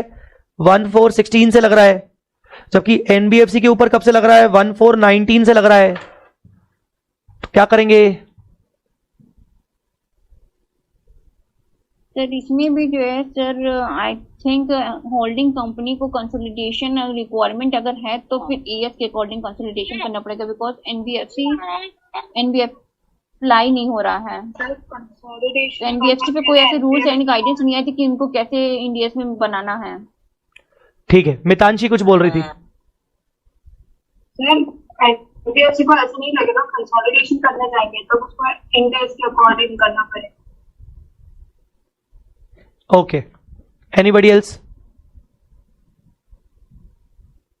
सब्सिडरी को पेरेंट कंपनी के हिसाब से प्रिपेयर करना पड़ेगा जब तक उस पर एप्लीकेबल नहीं हो जाता। मतलब एनबीएफसी को भले एप्लीकेबल नहीं हो रहा है 1419 पर उसको इंड एस वाला बनाना पड़ेगा, ऐसा? यस सर, कंसोलिडेशन पर्पस के लिए। accordance with the accounting policies followed by parent for consolidation, तो वही लगना चाहिए इंडेक्स। बी नंबर केस पे आइए, where a parent is a non finance company. Parent is a non finance company, हाँ ठीक है। कवर्ड अंडर इंड एस, हाँ ठीक है। As per the road map given in the company, ठीक है। And has a subsidiary NBFC associate JV, the parent has to prepare Ind AS compliant consolidation and the NBFC subsidiary associate JV has to provide relevant financial statement data in accordance with the accounting policy followed by parent for consolidation purpose until NBFC is covered under Ind AS। मतलब अब बताओ यहां पर दो statement किसको बनाने पड़ेंगे? Subsidiary को। अब सब्सिडरी क्या करेगा? एएस भी फॉलो करेगा और इंड एस बनाएगा कंसोलिडेशन, है ना। और ये कब तक करेगा ऐसा? टिल जब तक उसके खुद के रूल्स नहीं आए। करेक्ट, टिल 31 मार्च 18 तक, है ना। और 1 अप्रैल 19 से तो वो डायरेक्ट एएस ही बनाएगा। तो दोनों केसेस का एक कॉमन आंसर समरी क्या बन सकता है कि अल्टीमेटली करेक्ट। इसका मोरल ऑफ द स्टोरी ये है, जो आपको कायदे से लिखना चाहिए अपने मॉड्यूल के बगल में, यहां पर मोरल ऑफ द स्टोरी लिख देना कि भाई अल्टीमेटली किसको गम होगा, किसको गम कसर खानी पड़ेगी, अल्टीमेटली कौन बेचारा पिसेगा? सब्सिडरी को ही ultimately AS Ind AS financial statement फिलहाल बनाने पड़ेंगे। सर यहाँ पे एनबीएफसी बस इंड एस फॉलो नहीं कर सकती, बस हाँ, NBFC आप ये बोल रहे हो सर एनबीएफसी को जब इंडेस बाद में करना ही तो सर पहले नहीं कर सकती? वॉलंटरी एप्लीकेशन इंडेस का एनबीएफसी के लिए नहीं है, एक्चुअली नहीं है, मैंने पढ़ाया था।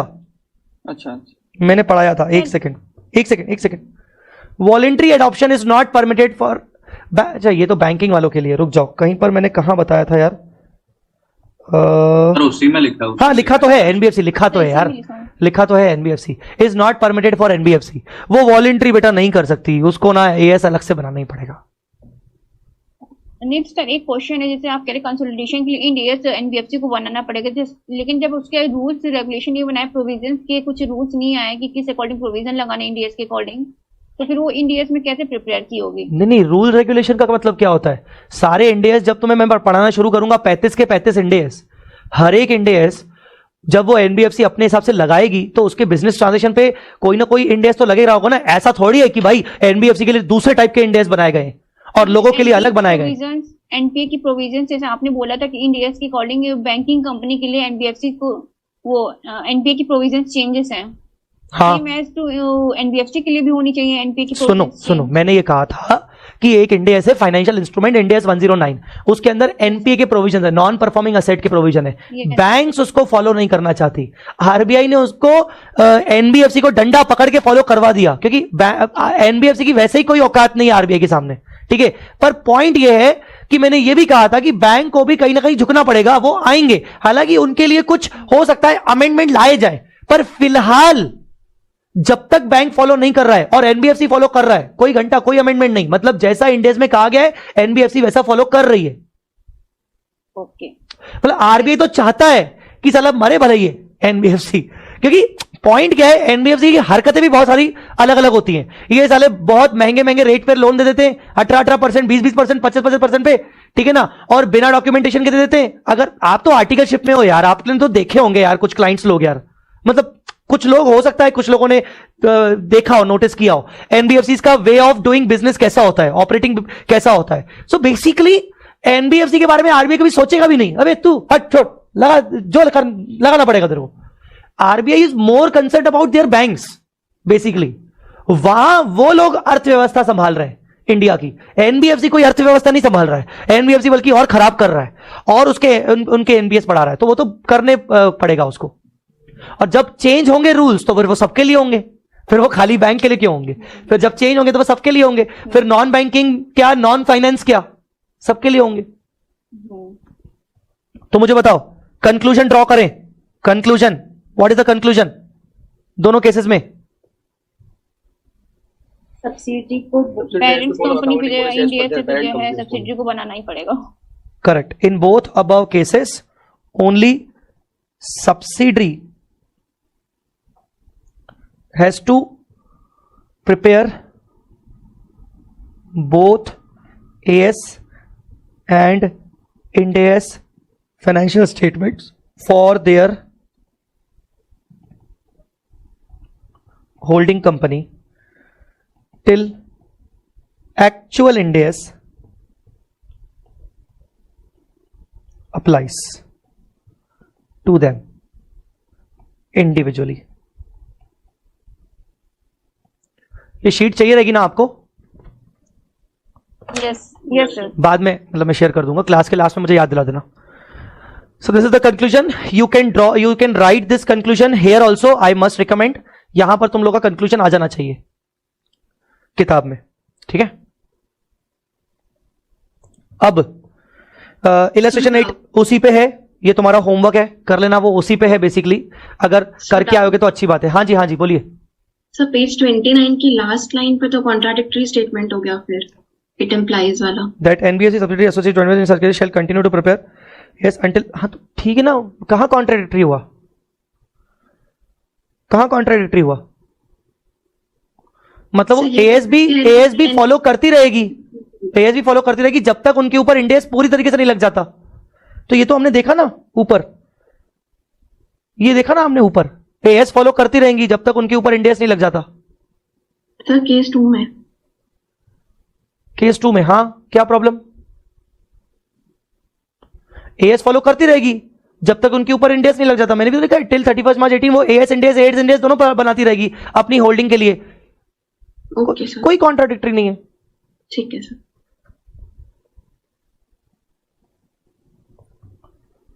इलस्ट्रेशन नंबर 8 आपका होमवर्क है, कुछ बच्चे शायद पढ़ लिए होंगे, कुछ बच्चे नहीं पढ़े होंगे। Road map for banking and insurance मैंने आपको बता दिया था। म्यूचुअल फंड का पढ़ के आए कि नहीं, होमवर्क दिया था। यस सर, पढ़े थे।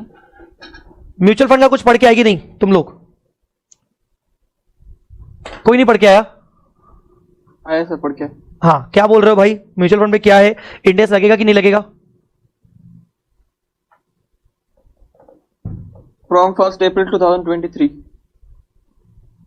From 1st April 2003। 23 circular, yes, जो सर्कुलर आया है। Very good. फरवरी 2023। सेबी ने नोटिफिकेशन देकर उन्होंने बता दिया कि म्यूचुअल फंड कंपनीज भी तो companies registered under companies act है, उनके ऊपर 1423 से अप्लाई हो जाएगा। ये वाली जो चीज है ना, security and exchange board of India SEBI mutual fund regulation rules, ये जो है ना, इंस्टीट्यूट ने देखो क्या किया है, कहां से कॉपी किया है बेसिकली, ये देखो। Ind AS on mutual fund companies.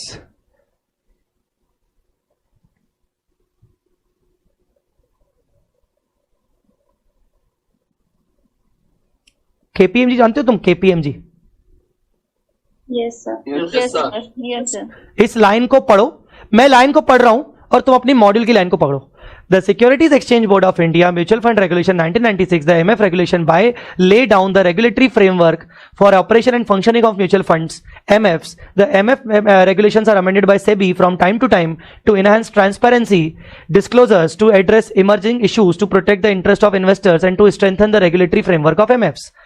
On 25 January 2022, SEBI wide notification issued SEBI Mutual Funds Amendment Regulation 22. As per this notification, the financial statement and accounts of MF schemes will be prepared in accordance with the Indian accounting standards. Additionally, SEBI wide a circular dated 4 February, the circular provided certain guidelines guideline accounting with respect to Indias for MFs. The circular also provides a specific format भी उनका separately आएगा, for the preparation financial statement to be prepared for MF schemes under Indias. The requirement of the circular will become applicable from 1 April 23 in this issue of first. ठीक है, अब आप देखोगे तो ये पूरा कॉपी पेस्टेड है।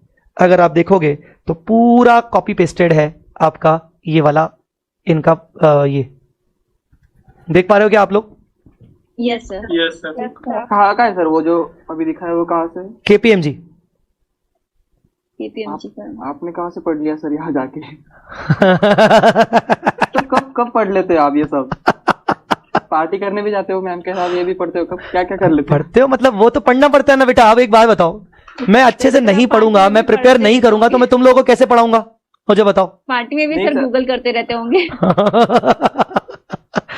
नहीं, वो ठीक है, वो सही बात है, पर ये मोनिका ने कहीं ना कहीं सत्य बोल दिया कि मैं वहां जब जाता हूं तो मुझे जामिनी बहुत बार बोलती है कि यार तुम क्या फोन पे लगे हुए हो, तो रुक जा, एक नया न्यूज आ रहा है। तो ठीक है, पर एक बात बताओ ना, तुम्हें अच्छा पढ़ाने के लिए मुझे तो पढ़ना ही पड़ेगा। ये एक मिथ है कि फैकल्टी ने पढ़ लिया, सीए बन गया और वो सालों से पढ़ाता आ रहा है तो वो तो बस पढ़ाने आ जाएगा। नहीं भाई, हमें भी पढ़ना पड़ता है, बहुत सारा पढ़ना पड़ता है, प्रिपेयर करना पड़ता है। तो केपीएमजी में साफ साफ लिखा हुआ है और उन्होंने क्या कर दिया? कॉपी पेस्ट, कॉपी पेस्टिंग पूरी की पूरी। यस सो एनीवेज ठीक है, अलग सा ही इंटरेस्ट आने लगता होगा कि हाँ मेरे सब्जेक्ट से रिलेटेड कहीं कुछ आया, देखिए क्या है। ऑब्वियसली। सो ये भी अभी अपने उसमें डाल दीजिएगा। म्यूचुअल फंड के ऊपर इंडेस लगेगा 1/4/2023।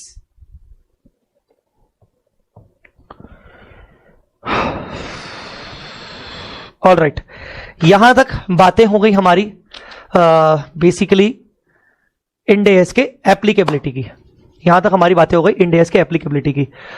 बेटा आज से ना मैं एक नया सिस्टम शुरू कर रहा हूं, अपनी कॉपी निकालिएगा और अपनी कॉपी निकालकर आपको, मैं भी आपके सामने नए नोट्स निकाल रहा हूं, मतलब नया पेज निकाल रहा हूं, ज्यादा नहीं लगेगा मेरे को तो।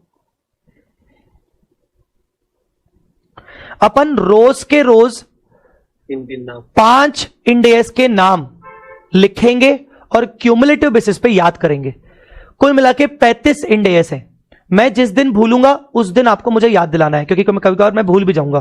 तो हम क्या करेंगे, Ind AS names and numbers हम लिखेंगे और याद करेंगे। हमें ये याद करना पड़ेगा, तो ताकि हम 10-15 दिन में हमारे सारे इंडेस के नाम तो एटलीस्ट पता हो जाए। क्योंकि जब मैं आपसे बात करूंगा कि ये एक इंडेस है, तो you should give me the name कि हाँ सर ये इंडेस का नाम ये है। तो अभी शुरू करेंगे मेरे साथ, इंडेस नेम्स एंड नंबर्स। कॉपी के लास्ट के 2 पेजेस या फर्स्ट 2 पेजेस वॉटएवर, वो आपको सेव करके रखने। सीरियल नंबर, इंडेस नंबर और name.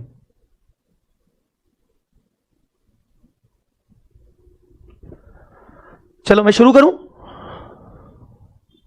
Yes sir. Yes, sir. Yes sir.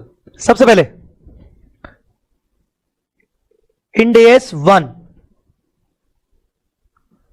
Presentation of financial statements.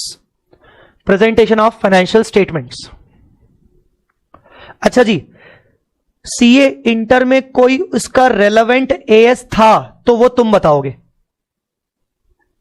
ES1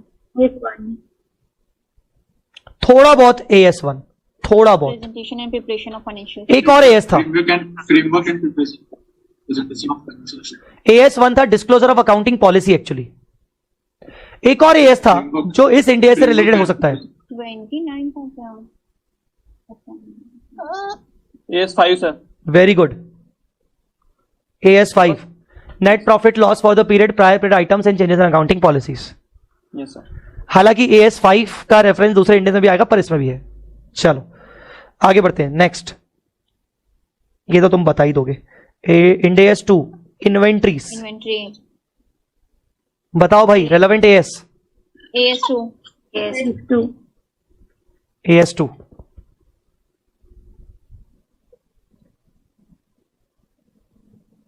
इंडेस 7, 3, 4, 5, 6 नहीं है।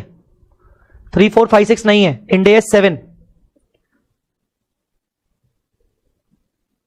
Statement of cash flows. AS3। Yes, AS3 हुआ करता था, करता है, करता था नहीं बोलेंगे। AS3, 1 is presentation of financial statement, 2 is inventory, 7 is statement of cash flows. Index 8,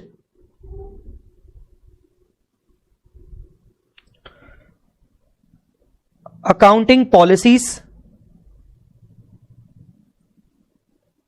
changes in accounting estimates and errors.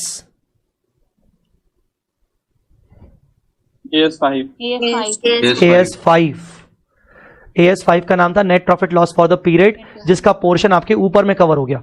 इसके अलावा account net profit loss for the period prior period items मतलब ये आपके एरर में आ गया।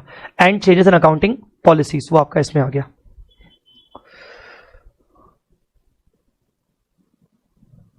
इंडेस 9 नहीं है, delete हो चुका है कब का। इंडेस 10,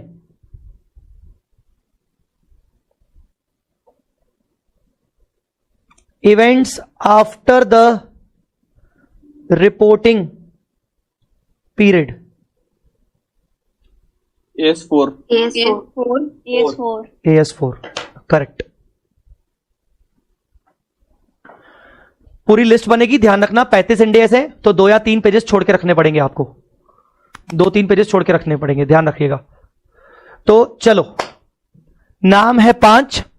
इंडेस 1 presentation of financial statement, Ind AS 2 inventories, Ind AS 7 statement of cash flows, Ind AS 8 accounting policies, changes in accounting estimates and errors, Ind AS 10 events after the reporting period. 5 Ind AS, ठीक है। चलो बिना देखे बोलो, 7 कौन सा है? Cash flow, statement of cash flow. ठीक है, ठीक है। इंडेस 8 कौन सा है? Accounting policy change. Correct. Okay, 1 का नाम क्या है? Presentation of financial statement. Okay, very good. 10 का नाम क्या है? Events after Events reporting after period. the reporting period. ठीक, ठीक है। 1 2 3 यहां से चालू करते हैं अपन नया टॉपिक अपना, शेड्यूल 3 डिवीजन 2।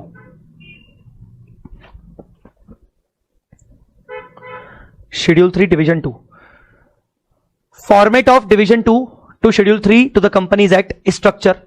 मैं अभी ये वाली बातें आपसे करूंगा अभी थोड़ी देर तक।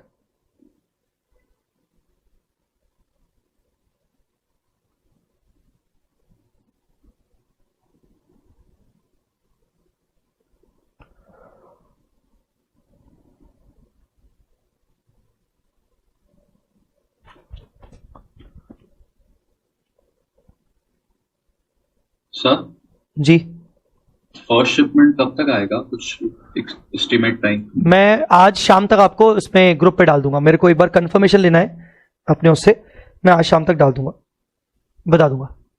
Okay sir. अब सुनो ध्यान से, ये जो तुम्हारा चैप्टर है, क्या बोलते हैं, ये जो आईसीआई मॉड्यूल है, उसके अंदर उन्होंने क्या किया है, फॉर्मेट ऑफ डिवीजन 2 शेड्यूल 3 के रिगार्डिंग उन्होंने इंट्रोडक्शन दे दिया है, डिवीजन 2 में क्या क्या चीजें आती है वो बता दिया है, एप्लीकेबिलिटी वगैरह ये सब दे दिया है, और उस पर गाइडेंस नोट दे दिया है। गाइडेंस नोट हम लास्ट में पढ़ेंगे, पहले अपन शेड्यूल 3 देख लें। तो इस चैप्टर को खत्म कर दिया, बस गाइडेंस नोट के बाद उन्होंने इस चैप्टर को खत्म कर दिया। मतलब बेसिकली उन्होंने शेड्यूल 3 नहीं दिया है, शेड्यूल 3 के गाइडेंस नोट दिए। शेड्यूल 3 इन्होंने कहां दिया है, अगर अपन जाएं इंस्टीट्यूट की वेबसाइट पर, ये रहा न्यू स्कीम के अकॉर्डिंग अगर जाएं तो इंट्रोडक्शन टू इंडिया जो अभी हमारा चैप्टर चल रहा है, जो कि लगभग अभी हमारा चैप्टर ये खत्म हो गया, बस शेड्यूल 3 का कुछ रेफरेंस उन्होंने दिया जो मैं अभी आपको पढ़ाना शुरू करूंगा। कंसेप्चुअल फ्रेमवर्क एक सेपरेट चैप्टर है जो कि मैं इंडिया 1 के साथ पढ़ाऊंगा। आप देखोगे शेड्यूल 3 के रिगार्डिंग उन्होंने एनेक्जर में दिया है, ये एनेक्जर डिवीजन 2 टू शेड्यूल 3, ये एनेक्जर दिया है पूरा, 38 पेजेस का पूरा एनेक्जर है, ये वाला एनेक्जर। ठीक है, तो इसी एनेक्जर को मैंने इस नोट्स के फॉर्म में बना लिया ताकि 38 पेजों के एनेक्जर को कहीं ना कहीं मैं ऐसे कवर करूं ताकि वो सिंप्लीफाइड लैंग्वेज भी हो जाए और उसका सीक्वेंस भी सही सही हो जाए। तो मैं दोनों को रेफर करता जाऊंगा, डोंट वरी। बट क्योंकि अभी फिलहाल सिंप्लीफाइड करके मुझे भी पढ़ाना है, तो पहले मैं अभी यहां से आपके साथ थोड़ी थोड़ी बातें करूंगा 20-25 मिनट, ताकि अपन एक ओवरव्यू ले लें अपने डिवीजन 2 का। Sir, what is the status of current batch? Basically आगे हम कैसे बढ़ने वाले, once we'll done with this division वाला part, division 2 we'll move forward to Ind AS 1। मतलब पहला इंडेस हमारा शुरू होगा इस डिवीजन 2 के बाद, पहला इंडेस हमारा शुरू होगा इस डिवीजन 2 के बाद। Once we have to complete this division 2 and by when, by next class will be able to complete the division 2। मतलब फ्रॉम थर्ड क्लास ऑनवर्ड्स हमारा मेन इंडेस की कहानी शुरू होगी, इंडेस 1 की। सो डिवीजन 2 पढ़ना जरूरी है ताकि आपको फाइनेंशियल स्टेटमेंट्स की एक पूरी कहानी समझ में आ जाए। अब ध्यान से सुनिएगा, ये डिवीजन 2 का फंडा क्या होता है? डिवीजन 2 का फंडा ये रहता है,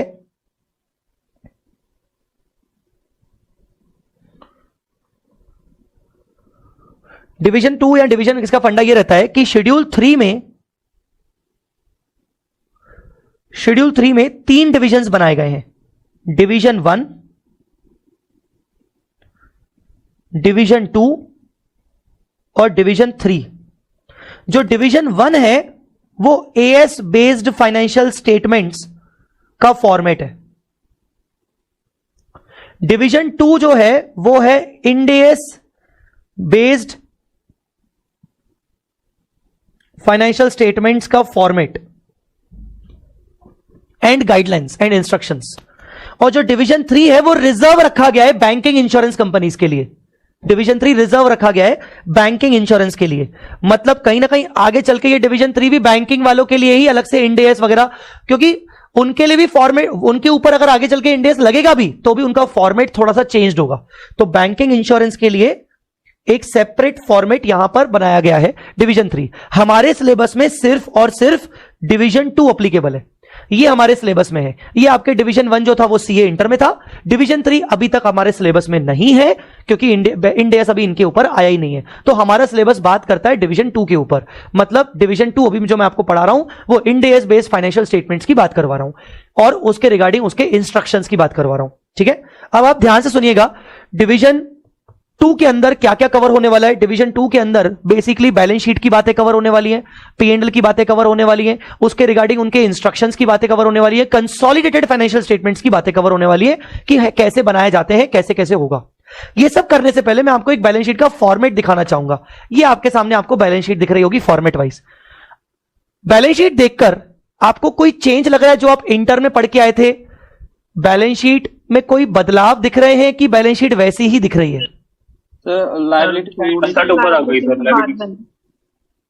करेक्ट। डिवीजन 1 के अंदर जो बैलेंस शीट का फॉर्मेट है, वहां इक्विटी एंड लायबिलिटी पहले शुरू होता है, देन असेट होता है। आ रही है मेरी बात समझ में कि नहीं? पर इंडेस वाले में जो बैलेंस शीट का फॉर्मेट है, वहां असेट पहले शुरू हुआ है, then equity and liability start हुआ है। और ये लॉजिक सही भी है, देखा जाए तो ये लॉजिक बिल्कुल सही है यार। हर एक इंसान सबसे पहले अपनी संपत्तियां देखेगा कि हाँ यार पहले मेरी संपत्ति कितनी है अपनी लायबिलिटीज को पे ऑफ करने के लिए, पहले थोड़ी अपना कोई व्यक्ति लायबिलिटी देखेगा। तो एक थॉट, बस एक सिंपल थॉट कि हाँ यार पहले मेरी संपत्ति कितनी है, मेरे पास पहले कितनी वर्थ रखी है असेट्स की बेचने पर, ताकि मैं अपनी लायबिलिटीज को पे ऑफ कर सकूं। तो फॉर्मेट उल्टा हो गया। उल्टा मतलब बेसिकली यहां उल्टा है, ये प्रॉपर फॉर्मेट है कि पहले असेट फिर लायबिलिटी इक्विटी। अंदर आपको कोई बदलाव दिख रहे हैं क्या? चलो नॉन करंट एसेट की बात करते हैं। अंदर आपको कोई बदलाव दिख रहे हैं क्या? गुडविल अलग से आया है। हाँ ठीक है। और बदलाव, और कोई बदलाव? जस्ट एक माइंड बर्स्टिंग हो रही है बस कि हाँ यार सोचें क्या था, अगर याद आ रहा है तो बेटर रहेगा। एसेट्स का क्लासिफिकेशन अलग। ओके टेंजिबल और फाइनेंशियल एक सेकेंड, एक एक करके मैं नाम ले रहा हूं। मोनिका आप कुछ बोल रहे हो? सर ये फाइनेंशियल स्टेटमेंट एसेट्स का अलग से एक कैटेगरी बना दिया गया है। अच्छा, और आंगी शाह आप कुछ कह रहे थे? सर उसमें पहले नॉन करंट एसेट्स होते थे, फिर करंट एसेट्स, सॉरी टेंजिबल और इनटेंजिबल होते थे। तो यहां पर भी है कहीं ना कहीं, यहाँ पर भी ऐसे ही है, लेकिन साथ में दिया है यहाँ पर। अच्छा ठीक है। Anybody else? और क्या क्या और देख पा रहे हो? बायोलॉजिकल एसेट्स नए दिख रहे हैं। Very good very good very good, ठीक है। हाँ, और क्या नया दिख रहा है? Capital working progress. नहीं, ठीक है। ये तो था पहले। नहीं, तो जो फाइनेंशियल एसेट वो करंट में आते थे। Investment trade receivable non current में खड़े हैं। ट्रेड रिसीवेबल नॉन करंट में आ रखे हैं, करंट में आते थे। करेक्ट। फाइनेंशियल एसेट करके एक हेडिंग डाल दी गई। ऐसा नहीं कि पहले ये आते नहीं थे। फाइनेंशियल एसेट आप देखोगे तो फाइनेंशियल एसेट यहां पर भी है, ट्रेड रिसीवेबल यहां पर भी है, करंट एसेट में भी ट्रेड रिसीवेबल है और नॉन करंट में भी ट्रेड रिसीवेबल है। फाइनेंशियल एसेट की एक नई हेडिंग बन गई। फाइनेंशियल एसेट करके हेडिंग अगर आप डिवीजन 1 में जाके देखोगे आपको नहीं मिलेगी। ये हेडिंग न्यू है, फाइनेंशियल एसेट। और भी एक चीज मिस कर रहे हो, और भी एक चीज मिस कर रहे हो। आई थिंक गुडविल पहले investment property. Correct, investment property. किसने बोला? केतन ने। Yes sir. Investment property, goodwill भी आता था, ठीक है ना, गुडविल इंटेंजिबल के साथ आता था। अब उन्होंने बोल दिया अलग से दिखाओ, ठीक है, बड़ा चेंज नहीं है। इन्वेस्टमेंट प्रॉपर्टी पहले बस एक ही था, property plant and equipment, PP. अब दो हो गए, पीपी अलग, इन्वेस्टमेंट प्रॉपर्टी अलग। इन्वेस्टमेंट प्रॉपर्टी बेटा, इन्वेस्टमेंट्स नहीं। इन्वेस्टमेंट्स तो यहां पर भी आ रहा है, इन्वेस्टमेंट्स तो यहां पर भी आ रहा है। देखो इन्वेस्टमेंट्स, ये पहले नॉन करंट इन्वेस्टमेंट में रहता। हाँ, ये पहले नॉन करंट इन्वेस्टमेंट था, पर अब ये नॉन करंट के अंदर एक सब head financial asset, financial asset के अंदर सेपरेट लाइन आइटम इन्वेस्टमेंट, पर एक इन्वेस्टमेंट प्रॉपर्टी आ गया। उसका रीजन क्योंकि इसका एक इंडेस होता है, इंडेस 40, तो उसके कारण ये सेपरेटली आ गया। एक्चुअली फाइनेंशियल एसेट अलग से आ गया, उसका रीजन फाइनेंशियल एसेट का हेड अलग से बन गया क्योंकि उसका एक सेपरेट इंडेस है, इंडेस 32। ये रीजन है। चलो और पूछता हूं मैं तुमसे, लायबिलिटी साइड क्या अलग दिख रहा है? इक्विटी वगैरह में कुछ अलग दिख रहा है? ऑफ कोर्स, पहले तुम्हारे पुराने जमाने में तुम यहाँ पर क्या लिखते थे तुम? Reserve and surplus. Reserve and surplus. आज के बाद हम reserve and surplus word use नहीं करेंगे, उससे भी वाइडर टर्म है अदर इक्विटी। अच्छा, इन दोनों को मिलाकर क्या बोलते हैं? मैंने कुछ बताया था, SOCIE. Very good, SOCIE. First session में बताया था भाई, first session. SOCIE full form statement of changes in equity, ठीक है। नया क्या लग रहा है? अब बताओ नया क्या लग रहा है सामने नॉन करंट के अंदर? Lease liability. ये अमेंडमेंट आया था आज से 1.5 साल पहले, लीज लायबिलिटी को स्पेसिफिकली डाला गया है। लीज लायबिलिटी सेपरेटली दिखाई गई है फाइनेंशियल लायबिलिटी के अंदर।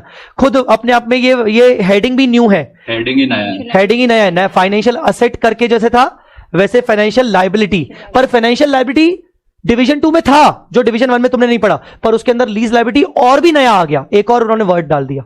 और सर ट्रेड पेएबल का बाइफरकेशन देना नहीं, यहाँ पे हेड पे देना जरूरी है? क्या बोल रहे हैं? ट्रेड पेएबल का जो बाइफरकेशन, ये एजिंग नहीं है, एजिंग अलग से देनी पड़ेगी नोट्स में। ये जो बाइफरकेशन है कि स्मॉल एंड माइक्रो एंटरप्राइजेस का अलग से देना है, ये बिल्कुल उनको देना पड़ेगी, आपको देना पड़ेगा। ये हेड पे ही देना है या नोट्स में दे सकते हैं? जनरली कंपनी इसको नोट्स में दिखाती है, पर हेड में भी दे सकते हैं, कोई वो नहीं है। Next current liability. Sir same तो है, रिपीटेड है सर, सेम है, पूरा सेम है। क्या? वही फाइनेंशियल लायबिलिटी आपका और लीज लायबिलिटी, बाकी सब चीजें आपने कभी ना कभी देखी रखी हैं, उसमें कोई वो नहीं है। तो ये बेसिकली फॉर्मेट है, हम इस फॉर्मेट को आगे पढ़ेंगे, ठीक है। अच्छा, मुझे कुछ बातें आपसे पूछनी है। Difference between revenue and total income और इनकम, कुछ डिफरेंस होता है कि ये एक ही है? Revenue is the main revenue generating activities से जो आता है मेन बिजनेस से, वो रेवेन्यू है। एंड इनकम में अदर इनकम भी आ सकती है जो रेवेन्यू, जो मेन बिजनेस के अलावा कोई और इनकम होती है। Very good, very good. So कौन सा वाइडर हुआ? रेवेन्यू और अदर इनकम, मतलब टोटल इनकम में वाइडर टर्म कौन सा हुआ? ज्यादा बड़ा कौन हुआ? Total income. Total income, total income ज्यादा बड़ा हुआ। अब आपको इसको मोर इंपॉर्टेंट अगर थोड़ा एविडेंस दिखा के समझाऊं तो ज्यादा ढंग से समझ में आएगा। Wait a minute, see this profit and loss का स्टेटमेंट। आपको पहला क्या दिख रहा है आइटम? रेवेन्यू। दूसरा आइटम और तीसरा क्या है? तीसरा total. So basically income word एक वाइडर टर्म है जिसके अंदर रेवेन्यू एंड अदर इनकम दोनों आ जाता है। तो income is a wider term, ठीक है ना। एंड रेवेन्यू इज अ, मतलब basically revenue is also the income, but it is the revenue means the income from the operation only. Other income में आपके इंटरेस्ट, एफडी वाला interest, commission, दुनिया भर के इंटरेस्ट आ सकते हैं, अदर इनकम आ सकते हैं। तो total income is a wider term. Why I am telling you this? Because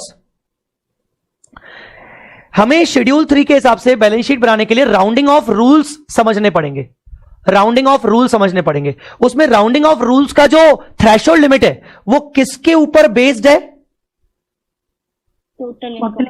total income के ऊपर, रेवेन्यू के ऊपर बेस्ड नहीं है, ठीक है ना। रेवेन्यू के ऊपर बेस्ड नहीं है, टोटल इनकम के ऊपर बेस्ड है। अच्छा, अब नेटवर्थ वाली बातें कहां पर थी?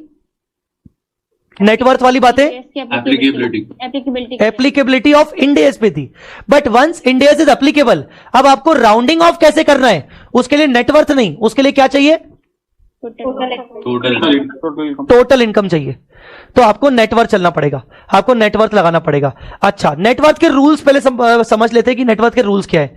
अगर टोटल इनकम के, ये राउंडिंग ऑफ के रूल्स क्या है। अगर आपकी total income less than 100 crore rupees हुई, 100 crore rupees, less than 100 crore rupees हुई, तो आपको राउंडिंग ऑफ करना पड़ेगा नियरेस्ट, राउंडिंग ऑफ करना पड़ेगा नियरेस्ट 100, 1000 मतलब 2 जीरो का राउंडिंग ऑफ, 1000 3 जीरो का राउंडिंग ऑफ, लैक्स 5 जीरो का राउंडिंग ऑफ। मिलियन क्या होता है मेरे को नहीं पता। मिलियन में ना, मिलियन जब मैं छोटा बच्चा था ना, मिलियन बिलियन में उलझता था यार, समझ ही नहीं आता था मिलियन क्या बिलियन क्या। 6 zeros। मिलियन मतलब 10 लाख और बिलियन मतलब 100 करोड़। 1 करोड़ की 100 crore, 10 crore, 10 crore, 100 crore, 9 zeros. Sir 100 crore sir. Million 6 zeros and billion 9 zeros. Sir billion कर लिया, गूगल कर लिया? नहीं सर, बिलियन 100 करोड़। सबसे पहले 100 करोड़ से बोला था। अच्छा ठीक है, और डेसिमल मिलियंस है, मतलब बेसिकली 10 लाख। सो अगर 100 करोड़ से कम है टोटल इनकम, सो बेसिकली आपका 100, 1000, lakhs, मिलियंस। दूसरा 100 करोड़ टच हो गया, 100 करोड़ टच हो गया और मोर या उससे ज्यादा चला गया, तो भैया क्या क्या निकाल दिया गया? 100s को निकाल दिया गया, 1000s को निकाल दिया गया। तो नियरेस्ट क्या आ गया? लैक्स, मिलियंस, करोड़। लैक्स, मिलियंस, करोड़। करोड़ मतलब 7 zeros, बेसिकली।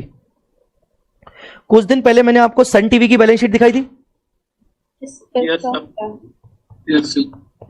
तो चलिए सन टीवी का टोटल इनकम कहां गया बे?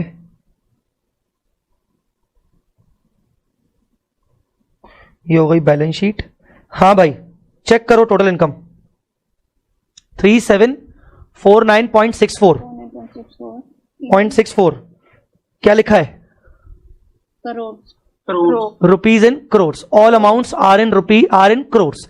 अच्छा सर एक बात बताओ, ये मेरी मर्जी मैं ना बनाऊं, मेरी मर्जी मैं राउंडिंग ऑफ ना करूं, राउंडिंग ऑफ करना मैंडेटरी है कि वॉलंटरी है? तो पहले वॉलंटरी था ये, अभी मैंडेटरी हो गए पिछले 2 साल से लास्ट। राउंडिंग ऑफ करना मैंडेटरी है, बिल्कुल मैंडेटरी है। राउंडिंग ऑफ आपको करना ही पड़ेगा। ऐसा नहीं है कि आप इसका ये ऑप्शन है आपके पास कि आप राउंडिंग ऑफ कर सकते हो, नहीं। ऑप्शन सिर्फ इंटरनल ये है कि आप हंड्रेड्स में करो, थाउजेंड्स में करो, लैक्स में करो, आपकी मर्जी, पर आपको राउंडिंग ऑफ करना ही पड़ेगा। ये मैंडेटरी है। आप ये नहीं बोल सकते कि मैं राउंड ऑफ नहीं करूंगा। अरे यार 7-7 8-8 जीरोस 10-10 जीरोस कौन दिखाएगा रे? तो आपको रुपीज इन करोड़ में राउंडिंग ऑफ करनी पड़ेगी। और ये राउंडिंग ऑफ आपने जैसे भी किए आपको बार बार हर पेज पे दिखाना पड़ेगा कि all amounts are in hundreds, all amounts are in lakhs, ऐसे करके राउंड ऑफ करके दिखाना पड़ेगा। मैं अभी लाइन से नहीं चल रहा हूं क्योंकि हमारा अभी सेशन लास्ट पे है। कल से मैं लाइन से चलूंगा पूरा। जो मेन जो बातें हैं वो मैं अभी आपको पढ़ा रहा हूं। अच्छा मुझे बताओ कि जब आप बैलेंस शीट बनाते हो तो इस पर्टिकुलर ईयर को क्या कहते हो? ये ईयर को क्या कहते हो? ये ईयर को क्या कहते हो? Current year and previous year नहीं, मैं कुछ और नाम बताया था। मैं कंपैरेटिव्स, इसको हम बोलेंगे कंपैरेटिव्स। क्या बोलेंगे इसको? कंपैरेटिव्स। प्रीवियस ईयर है पर इसको वर्ड क्या बोलेंगे? Comparatives basically. ठीक है, तो these are comparatives. All right. हाँ सोकी के कितने पार्ट होंगे? फर्स्ट क्लास में बताया था मैंने शायद। सोकी के कितने पार्ट होंगे? 2 पार्ट। कौन से 2 पार्ट? इक्विटी शेयर कैपिटल और दूसरा अदर इक्विटी, ये वाला अदर इक्विटी। ठीक है, मुझे बताओ P&L अकाउंट का final balance, net profit, OCI का फाइनल बैलेंस, जो भी इनकम आया OCI की, ये सब कहां जाएंगे? करेक्ट, ये कहां जाएंगे? सब अदर इक्विटी में जाएंगे, सब अदर इक्विटी में। मुझे बताओ OCI के अंदर 2 क्लासिफिकेशन कौन से होते हैं?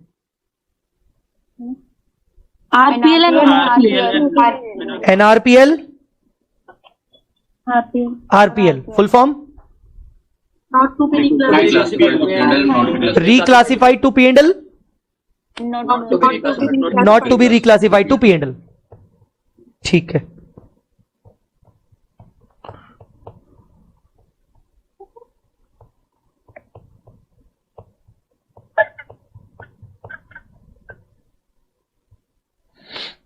अच्छा एक्स्ट्रा ऑर्डिनरी आइटम नाम सुना है कभी तुमने? एक्स्ट्रा ऑर्डिनरी आइटम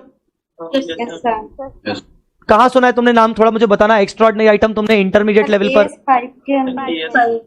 AS5 और कहां? AS5 के अलावा और, मतलब AS5 में तो सुना ही सुना है, ठीक है। और इंटर में तुमने एक्स्ट्रा ऑर्डिनरी आइटम कहां पढ़ा था?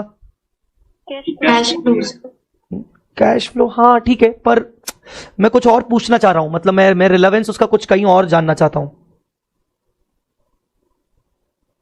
Balance sheet sir P&L account में था। P&L, हाँ वेरी गुड। ये जो P&L अकाउंट है ये AS वाला है। मैं इंटर का P&L अकाउंट खोल के बैठा हूं। यहां ध्यान से देखो, revenue from operation, other income, total income, सारे के सारे एक्सपेंसेस वो ठीक है। टोटल एक्सपेंस ये क्या लिखा है? Profit loss before exceptional and extraordinary. फिर आपने लिखा एक्सेप्शनल, फिर profit and loss before extraordinary, फिर आपने लिखा एक्स्ट्राऑर्डिनरी। बेटा जी हमारे केस में अब इंड एस में आप ध्यान से देखिए, revenue from operation, other income, total income, सारे के सारे एक्सपेंसेस वही हैं, वो मैं आऊंगा उस पर बाद में अच्छे से। टोटल एक्सपेंस यहां क्या लिखा है? Before exceptional item and tax. फिर क्या आ गया? एक्सेप्शनल, फिर profit and loss before tax, मतलब एक्स्ट्राऑर्डिनरी आइटम गायब कर दिया गया। मतलब इंड एस 1 साफ साफ कहता है there is no item to be classified as extraordinary, extraordinary item are prohibited. मतलब आप किसी भी आइटम को एक एक्स्ट्राऑर्डिनरी कैटेगरी नहीं बोल सकते हो। इंड एस के according extraordinary category is no more available extraordinary item करके, बस बस भाई तेरे से नहीं पूछा, हाँ एक्स्ट्रॉर्डनरी आइटम कैटेगरी अब नहीं है, नहीं बची है, ध्यान रखिएगा। सो इंड एस में एक्स्ट्रॉर्डनरी वर्ड हम यूज नहीं करेंगे, सिर्फ एक्सेप्शनल कैटेगरी है, एक्सेप्शनल आइटम, वो अपन आएंगे बाद में अच्छे से।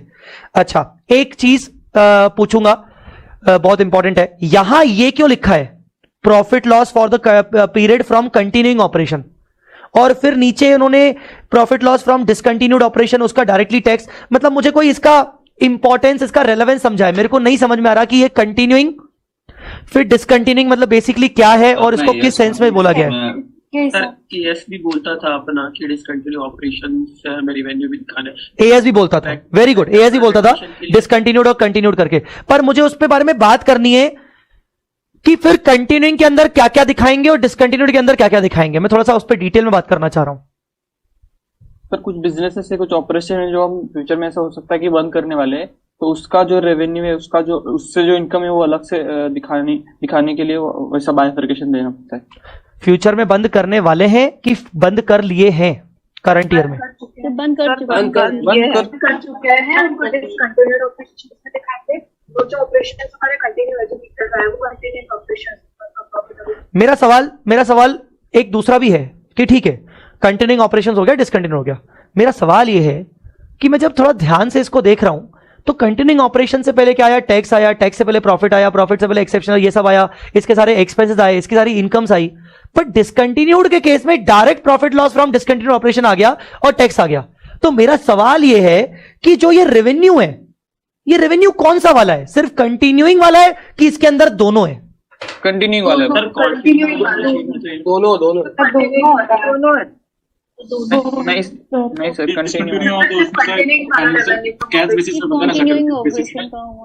एक सेकेंड वेट, सब शांत। कैश बेसिस किसने बात की, कौन? सर मैं। हाँ क्या बोल रहे हो सर? जो डिसकंटिन्यू ऑपरेशन होता है उसका financial statement cash and settlement basis पे बनता है। डिसकंटिन्यूड ऑपरेशन में फाइनेंशियल स्टेटमेंट को कैश बेसिस पे बनाते हैं, सेटलमेंट बेसिस और बनाते हैं ना सर, जो जितना ही हो।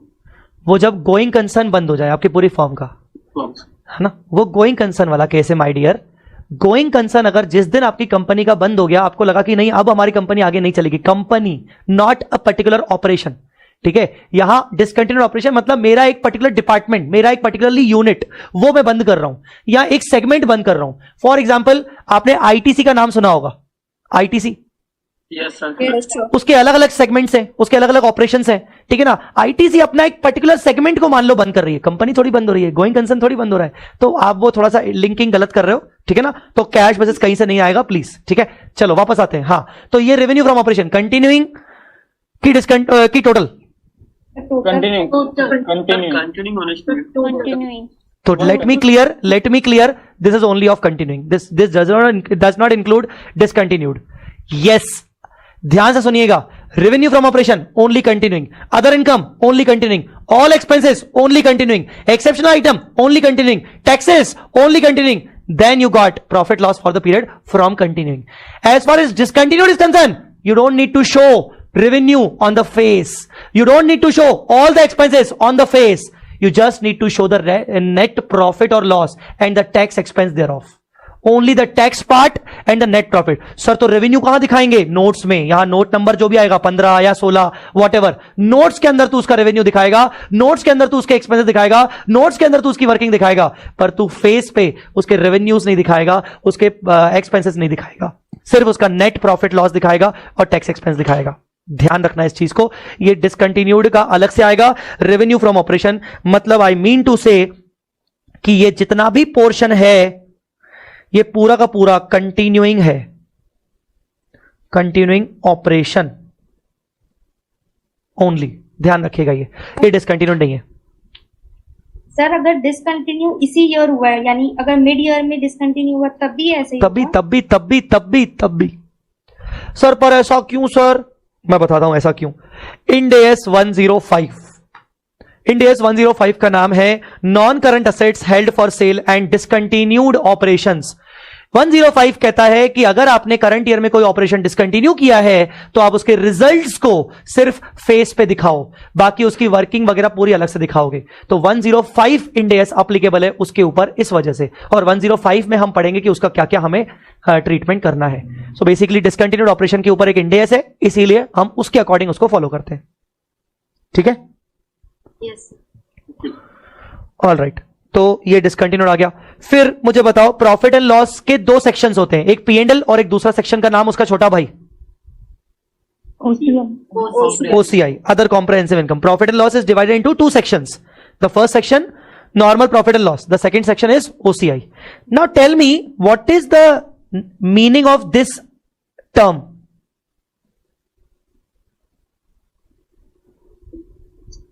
वैसे तो पढ़ के ही समझ में आ जाएगा, आगे लिखा हुआ है, पर क्या इसका मतलब हुआ? प्रॉफिट एंड OCI को दोनों का टोटल कॉम्प्रहेंसिव इनकम मतलब प्रॉफिट एंड लॉस का फाइनल अमाउंट ये वाला, और अदर कॉम्प्रहेंसिव इनकम का फाइनल अमाउंट, टोटल बना के हो गई आपकी total comprehensive income. So can I से कि बेटा total comprehensive incomes means P&L plus OCI. Can I say this? Yes, sir. All right. Yes, sir. ठीक है, बाकी चीजें कल ही कंटिन्यू करते हैं। Tomorrow our target is schedule 3, पूरे लेवल पर कंप्लीट करना है। शेड्यूल 3 टारगेट है हमारे पास, और then we'll continue with the Ind AS वाला पार्ट, इंडेस 1 वाला का वगैरह वाला part. Any doubt if you have तो you can ask me, otherwise जिन जिन बच्चों को देर हो रही है वो मैं भले चाहूंगा कि जल्दी जाए, कोई बात नहीं, और जिनको कुछ पूछना है तो वो रुके। जिनको कुछ study related non study related पूछना है वो रुक जाए, पहले वो रुक जाए 2 मिनट, और बाकी जिनको जाना है वो बाय बोल के जाए। बाय बोल के नहीं जाएंगे तो वो पेपर में फिर तकलीफ होगी उनको। Yes sir, bye bye sir, bye bye bye bye. बिना बाय बोले वाले जाएंगे तो दिक्कत हो जाएगी। Bye sir, bye bye bye sir, bye bye bye bye. चलिए, और किसी को कुछ पूछना है या फिर सबको bye bye? Bye bye sir. चलो bye bye, thank you so much, कल मिलते हैं। Thank you so much, bye bye. Thank you sir.